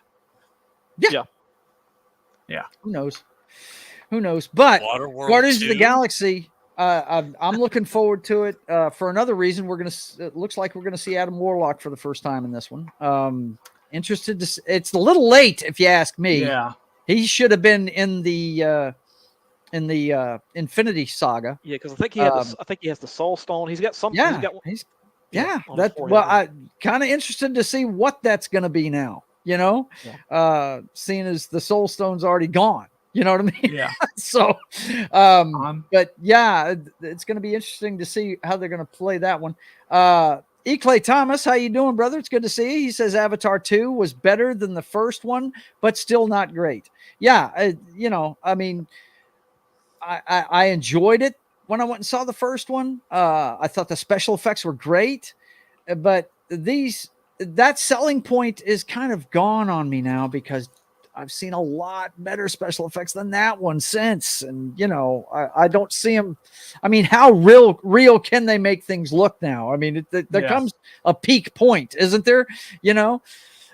So yeah, that's why I wasn't in a hurry to see it, but I'm going to watch it. As soon as it's on Disney Plus, I'll watch Avatar 2. No doubt. I will sit down with a bag of popcorn and watch it.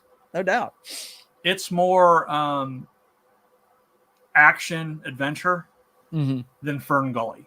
Than Fern Gully, like the first one was, right? Yeah. Yeah. The first one was Blue Fern Gully. This is Blue Fast and the Furious. Blue Fast and the Furious.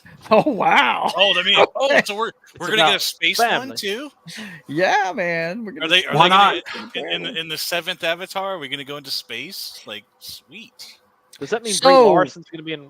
Oh, never mind. Yeah, No, yes, go ahead. It does. Number 10, Avatar 10. Brie Larson will be in it. Yes. She is in it. Yeah. No, Absolutely, she's in- Avatar 10. Oh, Joe, Avatar just- 10. Yeah. Okay. Yeah. Gotcha. Yeah. I thought you said. Okay. The Rock comes in Avatar 6. So, final word on Galaxy, or Guardians of the Galaxy. We're all going to see it, right? Pretty much. Yeah. Yeah. Okay. More than likely. So, more than likely. I'm on the Matt's more just than not going to likely. commit. I'm in the more than likely too. It just depends on how I feel on Sunday.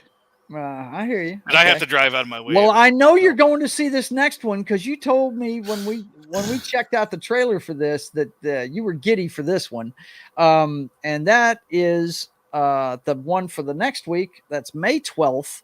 It is called Knights of the Zodiac. Didn't you tell me that this one you were kind of hyped for? I just thought it looked really cool, and I hope to see Sean Bean not die. So and Yeah, it's Sean it's Bean Toei always dies. It's Toei Animations too. It's Toei or however you say Yeah. it. Toei Mhm.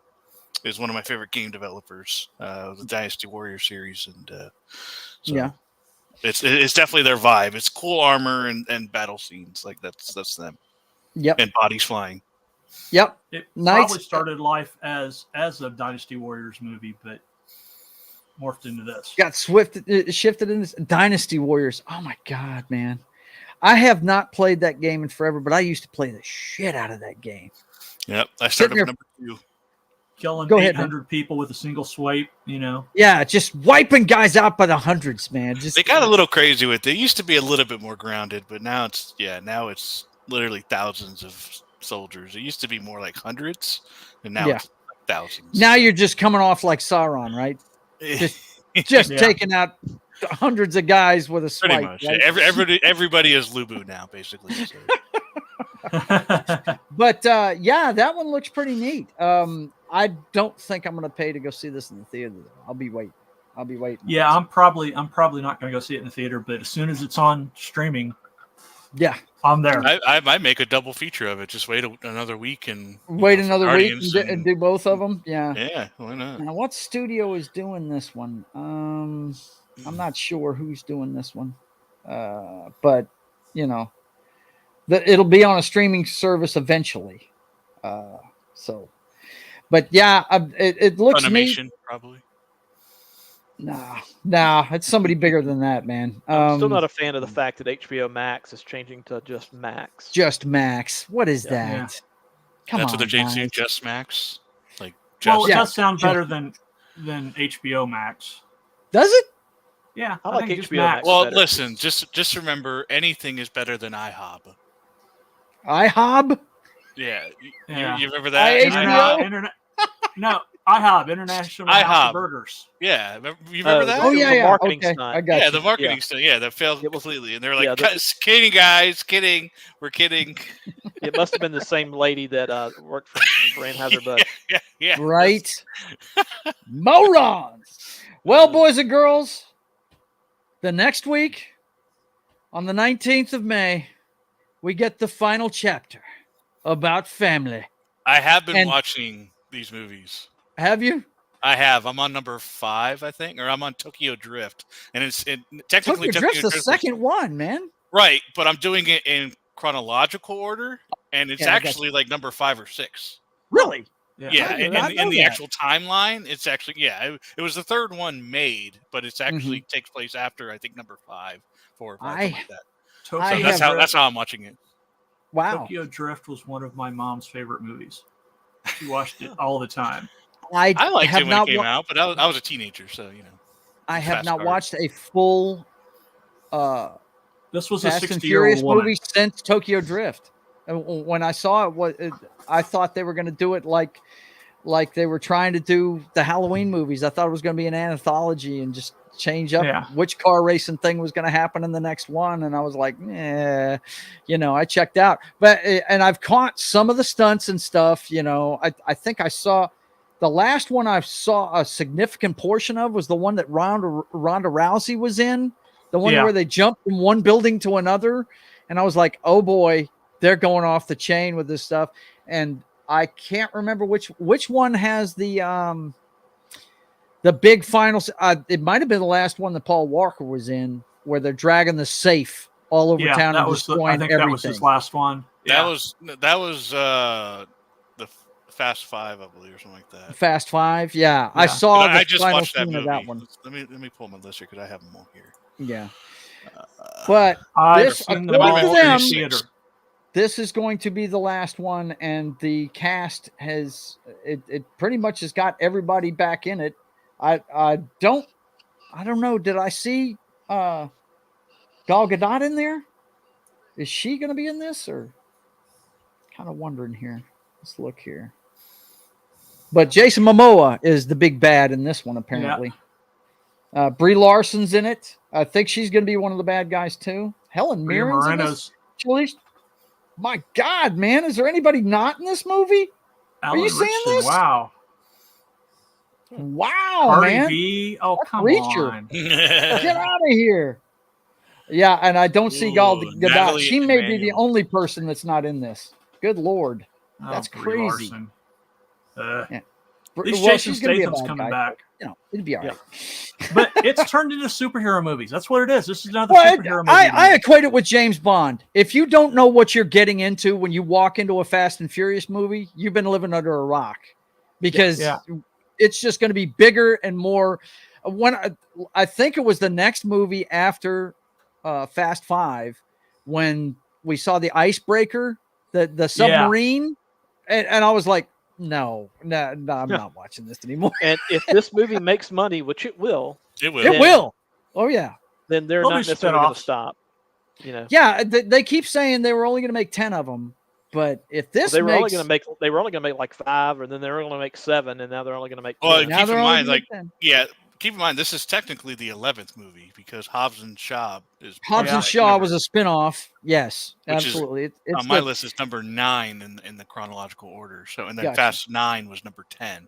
Which Hobbs and Shaw is a completely ludicrous movie, and I love it. I haven't actually seen that one yet. And you love it because of that, right, John? All I know is Roman Reigns is in that one, so I have to watch it eventually because I'm a huge fan. So, yeah. And Idris Elba is Superman, Black Superman. Black Superman, yes. Yeah, he's super powered. He's got cybernetics, and it's like, okay, what are we doing? Are we doing this? Okay, we're doing this. All right, I'm in. Let's see. E. Clay Thomas says, I watched all of them, but only because I got them on sale for $1 a piece. That's not bad. It's not a bad way to spend $1. You can't turn that down, can you, man? No. Okay, well. Okay, let's go around the horn. I'm not going to see this. John? Yep. You're going. Knock? Yep. First weekend in my for Fast and Furious 10? No, I'm not going to see it in theater. I'll watch it when it comes out and it's like aired on TV for the 1,000th time. Uh-oh. Matt's leaning in like my brother. What's going on, bro? No, I was looking at something. Sorry. No, you're fine. I thought you was about lean to in a little closer and we can see the reflection on your glasses. Something blue. Like, the only time I should ever lean in is if I'm going to say dead air. That's it. Dead air. Dead air. Damn it. No, I don't plan on going to see Fast 10. Yeah, I have never seen a Fast and the Furious movie. Well, John, you'll have to give us a review. That next Wednesday, you're gonna have to give us a review on that one because we're all staying home for that one. Spoiler. But keep in mind it's probably going to be biased because I am a fanboy. So yeah, nothing wrong with and It's not that I hate the Fast and Furious at all. I love the first movie. I think that's one of the greatest movies ever made, dude. I really do. That movie's fantastic. And big fan of Paul Walker and Vin Diesel. Their chemistry in that movie is fantastic, man. It really is. It reminds me a lot of Point Break, which is another movie with the same kind of thing. You've never seen Point Break? Well, it's the same kind of concept. Two guys that really are really on the same page mentally, but they're on two sides of the coin. One's a lawbreaker, the other guy's the lawman, kind of thing. And you need to see Point. If you've never seen the original with Patrick Swayze and Keanu Reeves. You need to see that, bro. That's I've a seen, fantastic I've movie. seen bits and pieces of it at different times on Johnny TV. Utah is a great character in the arsenal of friggin' Keanu Reeves, dude. He really is. And the guy that's his what do you call him? His handler, or is it his boss? Yeah. God, what's the actor's name? Played Buddy Holly. I never can remember his name. He's nuts. Gary Busey. Yes, Gary Busey. Yeah. He's fantastic in that movie, dude. He is great. I'm shocked for a second, but then I remember how young Knock is compared to us. Yeah, So- it's a movie that I mean, it was wasn't it was a around for. big movie as I was growing up. I just never, Yeah. just never got around to watching it. Yeah, The one it's a thing that great movie. I never thought was plausible about Point Break, and it again, the movie shouldn't be plausible. No. But Johnny Utah, the Keanu Reeves character, Yeah. he was a college football quarterback, and when he won the Rose Bowl, wouldn't his face be prominent enough to where how could you be undercover? Yeah. How could you be undercover as a how could he do it? Yeah. And I also wish everybody. that Keanu Reeves' character and the replacements would have been Johnny Utah. That would have been great. Oh my No, that's God. a great It is. It is in a my great mind. movie. It is a great in my movie. mind. My mind. I tell you, you know what and your fellow football fans, you'll understand this more than most will. You know what I love?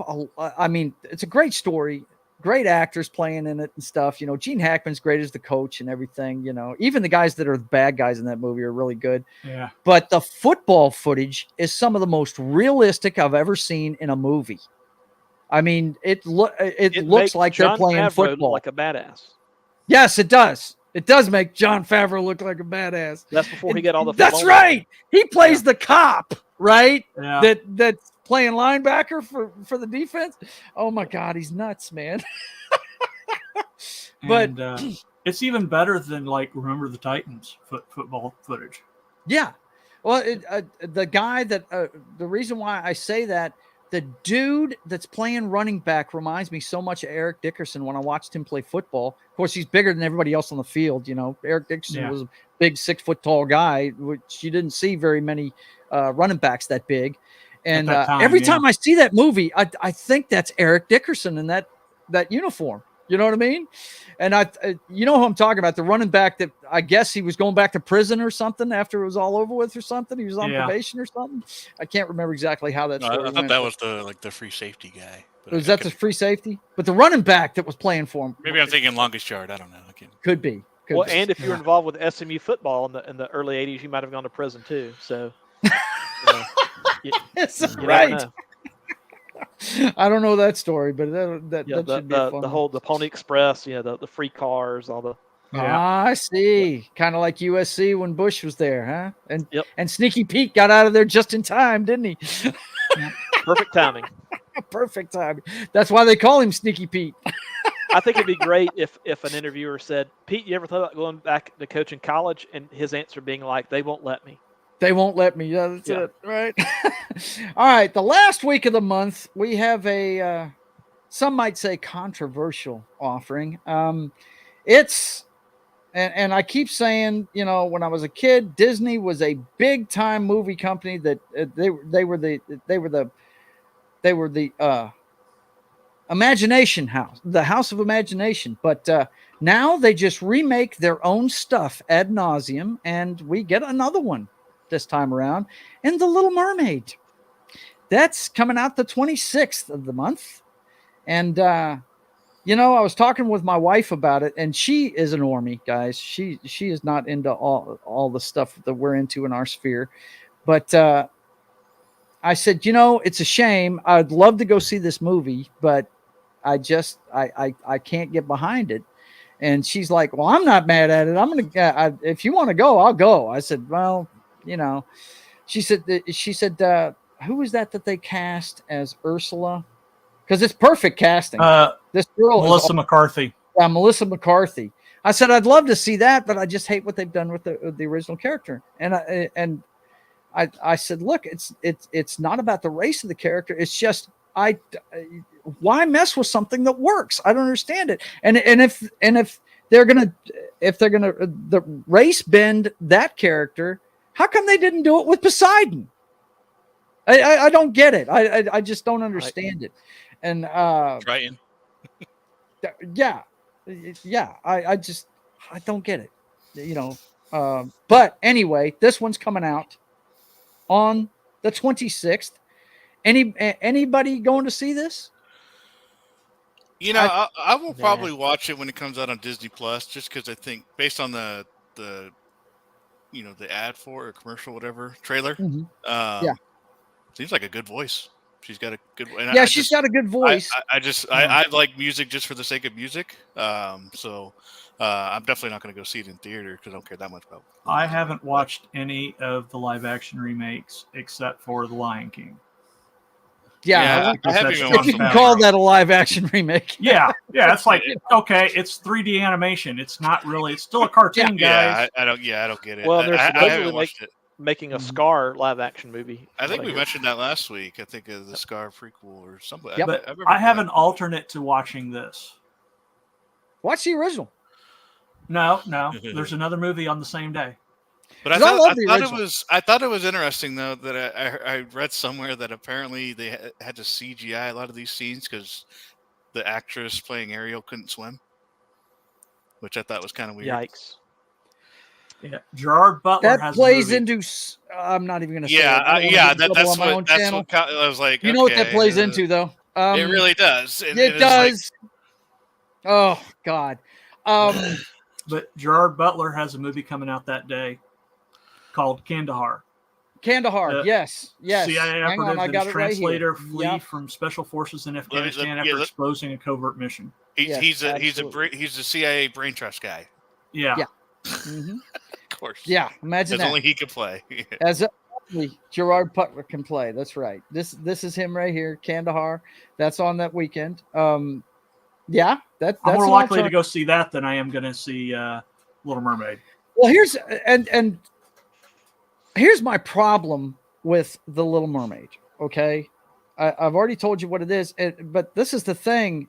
If those of us that are in the know as to why they've done this don't call it out, then they're just going to keep doing it. And it's, I'm sure the girl can sing. That's great. I've also heard another rumor that the guy doesn't kill Homegirl. It's going to actually be her that does it. Directing the ship at her. Right. I've heard that's changed. Well, if that's the case. We never have a scenario, or very rarely do we have a scenario now where a male defeats a female in any kind of combat. Yeah, they go girl boss, of course. Yes, that's what I'm saying. If they're making these changes to the show just to be doing that to fit an agenda, then I don't want any part of it. I'll watch the original because I do love the original. And that's what they did with Peter Pan too. Like, and did you watch it? No, but you could tell just by the trailers. The character swaps, the Lost Boys are not just boys. Which is, I highly recommend Critical Drinkers fucking video on it. It's hilarious. And what bothers me about these is not just the race. I really don't care about that. There's one thing that they don't change. Who is the bad guy? Yeah. It's a white guy. Okay. If it's a white guy, they won't change that. They'll keep the bad guy as a white guy.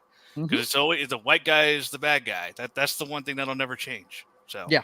Well, I predict this will definitely be on Disney Plus within the 45 days. The 45 days? They're not going to extend it? It's going to be 45 days. I think it will be too. I don't think a lot of people are going to go see this. Yeah. I think it's going to flop. I think stay-at-home moms are going to take their kids to go see it just to get out of the house. But other than that, yeah, there's definitely going to be kids going. But I don't think anybody else is going to see this. And I think it will underperform. Yeah, me too. All right, boys and girls. Well, that is the month at the movies. So, there's one movie coming out on the 31st. Wait a minute. Let me scroll down. Did you look at one article, Joe? No, I looked at the list. It's just, oh. Hang on. Let me get it up here, sir. That's what she said. This is what is this, buddy? Is it a kaiju movie? Is that what it is? It is. Tell us what it is, because I do not know what this is. I don't know, and I can't. Shin Kamen Rider. It's the third. It's the third Shin movie, like Shin Ultraman and Shin Godzilla. This Mothra? Rider, no, it's not Mothra. He rides a motorcycle and he's got like insect powers. Okay. So like Japanese Spider-Man. Yeah, kind of. Yeah. But yeah, it's think kind of similar to Power Rangers, but not quite not quite as hokey as on the villains. The villains actually work. Now, is this Japanese or Chinese? It's Japanese. Japanese. Okay. All right. But it's being released here in America on. I won't be able to see it because it's not coming here. It's going to be on the coast. But okay. As soon as I get a copy of it, I'm watching it. I hear you, man. The real question is, will Disney show it in 45 days? It's not a Disney. Oh, it's not movie. Disney. Oh, okay. It's not Disney. Yeah. Sorry. I will say this. It's hard to tell what is and isn't. With a lot of Japanese entertainment over the past decades, this is what happens when you drop 2 atomic bombs on a country. Yeah. Yeah. Nuclear monsters start popping out everywhere. Yep. No. Next year at this time, we'll be talking about Kong X Godzilla. Or Godzilla X Kong. Now, what did I see there? Are they making a series? Or is that a movie? No, they're doing a series too about what's going on in the hidden world, the at the core, where they are. Right, Earth's core, the one we were introduced to. I did catch up on that series too. Like last year, I watched them all. It's next year they're teaming up against something. They haven't, they're being coy about what the villain actually is. Mm-hmm. But they're doing a series too, as well as this movie's coming out. So yeah, that's what I thought. I thought I'd seen that they were doing what did they call those things? They're God Almighty. Both of them are considered this, and it's the beings from the Earth's core, right? Yeah. I can't remember what they call them. It's not kaijus. It's legends or something like that. I can't remember exactly. Oh, what the terminology was. Yeah, I don't remember what it is. They said it in Godzilla versus Kong. They called him a certain type of being, and I can't remember exactly what it was. But anyway, I knew they were making that's on HBO Max too, isn't it? The series they're making? The series is going to be on HBO Max. But you know what? It may get backed up by that writer's strike just a little bit. Yeah, I'd say, so let's hope. Well, I'm just hoping that writer's strike does not take long. I think Kong X Godzilla has finished principal photography. So. Okay. Yeah, they're working on special effects now. But yeah. Well, I'm just hoping that those writers and the producers come to the table and figure out their stuff pretty quick. Because they're just getting back on their feet from COVID, guys. We're just now getting new stuff. I mean, hell, we're still seeing stuff that was filmed either during or before COVID. I mean, the movie that's coming out next month that everybody's waiting to see with Michael Keaton in it. Yeah. Was filmed. It's been around for a while. Ago. Yeah. So, this is, I just think the timing of that, like we were talking about earlier, is so bad for this strike. It is so bad. Ezra Miller has been arrested 10 times since they filmed all that. I mean, since they filmed it, yeah. What the hell? And you know what's funny? That movie's going to make a shit ton of money despite that dude. Yep. People are going to Michael Keaton. Yep. All right, guys. Well, that's it for this week. Me and my boys are about to duck out of here, but before we do, let's go around the horn and see what you're up to. Starting with John. Well, in the morning, you can find me on Pop Culture Minefield on Brian's Morning Coffee with Brian. I believe we're discussing British bands that never made it to the U.S. Oh, wow. As cool. Never made it in the U.S. as a big band, although I have a lot of them on my playlist and I know a lot of them. But, mm-hmm. Yeah, so that's what we're doing.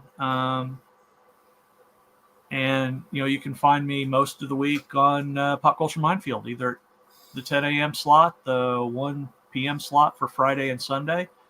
I doubt I'll jump out in the chat on the stream like I did this past week for Dork Side of the Ring. But and then Saturday's show is moved to 2 from now on. Okay. Because of Tom.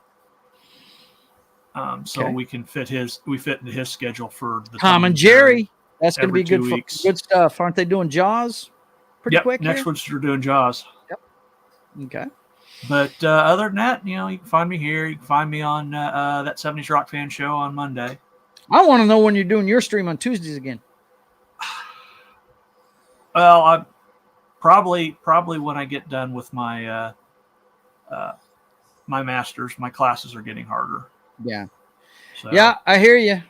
I think Knox suffering the same kind of fatigue. What's going on with you, buddy? Nothing much. Just back to studying and usually here on Wednesdays. So not much else I do online.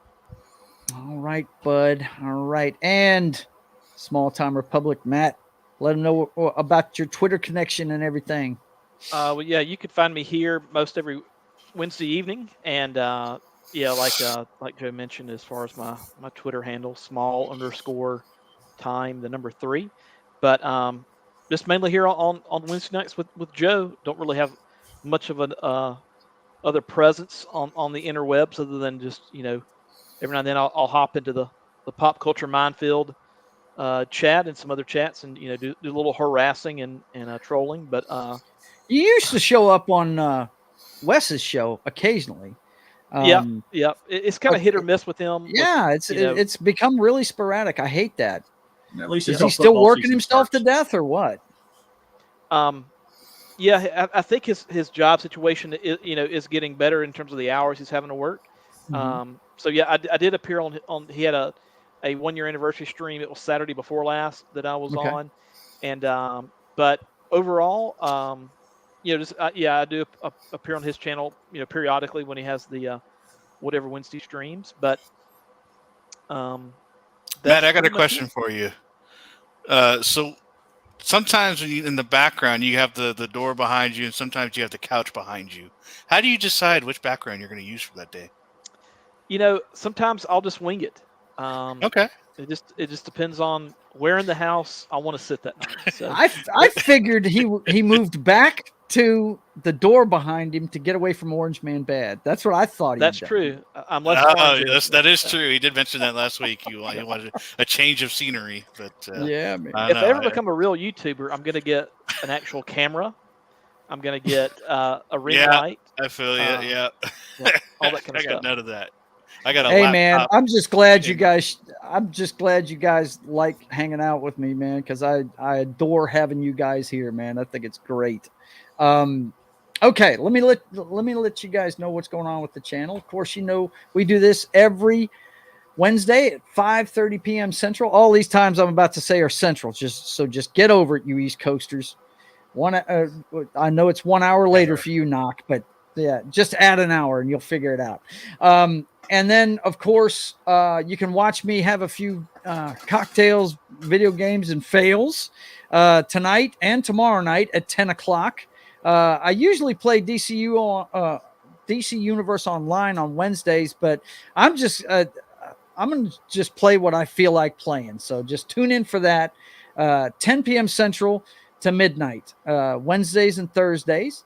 And then, of course, Thursday evening at 6 p.m. Central, you can see the Brothers Hack the Matrix. Me and my brother Highlander get together, and we hack through the matrix of today's headlines and let you know what's really going on behind the scenes. It's going to be interesting talk tomorrow. Apparently, we had a drone attack on the Kremlin here today. And after watching the footage, I added a bunch of – I got to say this, guys. Have you seen the footage of the drone attack? Anybody that takes that serious is ridiculously silly. It was dumb. Please go look it up. All the headlines you're seeing, this attempt on Putin's life, it's horse shit. Nothing could be stupider if you couldn't make up anything stupider. It would be like if they said a huge passenger jet was able to fly 2 feet off the ground and hit the Pentagon. I mean, that's it. Who would Yeah, buy that? please come on, man. Sorry. Go check it out, and you'll see what we're talking about. It is just dumb, these headlines they're putting out about this thing. But anyway, we will clue you into all that tomorrow night on The Brothers Hack the Matrix at 6 p.m. Central Time. And then, of course, Saturdays, you can see me create my own comic book at 1:30 p.m. Central. That is Sketching the Privateer with my co-host, Just Fire Jim. He's been busy here lately. He's actually getting a little bit of a social life, and I'm very happy for him. And but hopefully he'll be able to meet up with us. I had to cancel last week, guys. I had a camera issue last week. I apologize, those of you that watched that show, but we didn't have it last week because I was getting so infuriated. I was about to start using gamer words on YouTube in the middle of the afternoon, and I really didn't want to do that. So I just canceled the show automatically. But I've got it figured out. I got it debugged. It has to do with my camera cycling. I'm running 3 cameras on that show. One for the board, one for the one you see here, plus I've got another one shooting me at the board. So if you don't cycle them right, it gets messed up. And yeah, it's a tech thing that I had to figure out. But anyway, we'll be doing that Saturday at 1:30, me plotting the pages of The Privateer. And then Sunday, we've got Dork Side of the Ring with myself and Danny Ballard, the Dork Knight himself. We'll be talking all about Backlash, which is this Saturday. The results and what happened and everything. The big main event is going to be Cody versus Brock Lesnar. And I'll also have a State of the Apron for that show to let you guys know what's going on in the indie scene and all that. That show comes your way at 1 p.m. Central on Sunday. And then on Monday, I'm always there on Military Mondays with Pop Culture Minefield, their morning show. It's at 10 p.m. Central. And this week we're doing Crimson Tide. I'll definitely be on there for Crimson Tide. And my favorite one, my favorite submarine movie is on the next week when we do Hunt for Red October. Me too. But it's not down Periscope. No, not down Periscope. I'm trying to get him to do down Periscope. Get him to do down Periscope. I don't want to do that one. I like down Periscope. But anyway, we're doing that at 10 a.m. Monday morning. It's Military Mondays with Gary from Pop Culture Minefield. And those shows are brought to you by Pop Culture Minefield and KGRA Radio. So for Das Wolfen, Matt from Small Time Republic, and Knock, I want to wish you guys a great Wednesday. Have a great rest of your week. Come back and see us next Wednesday at 5:30 for another go round about pop culture and all the stuff we dig and what's going on in the world. And don't forget, I haven't been pumping this enough. I screwed up and didn't get the Rumble going tonight, but the replay will be on there soon. Go check that out. Give it a comment, a like. Give me a subscribe on here. If we get 4 more in the next week will be a 300 celebration. Okay. I'm always going to celebrate every 100 subscribers I get. So you guys try and get spread the word and let people know to subscribe and like the channel and all that good stuff and support everybody and all their efforts here on this panel. So with that, I want to thank you for being here. You guys be safe. And until I see you again, I want you guys to keep on keeping on. I'll leave you with the credits for tomorrow night's show. And don't read the time because it's wrong. It's been changed. It's 6 p.m. Central tomorrow night. Brothers Hack the Matrix. We'll see you next time.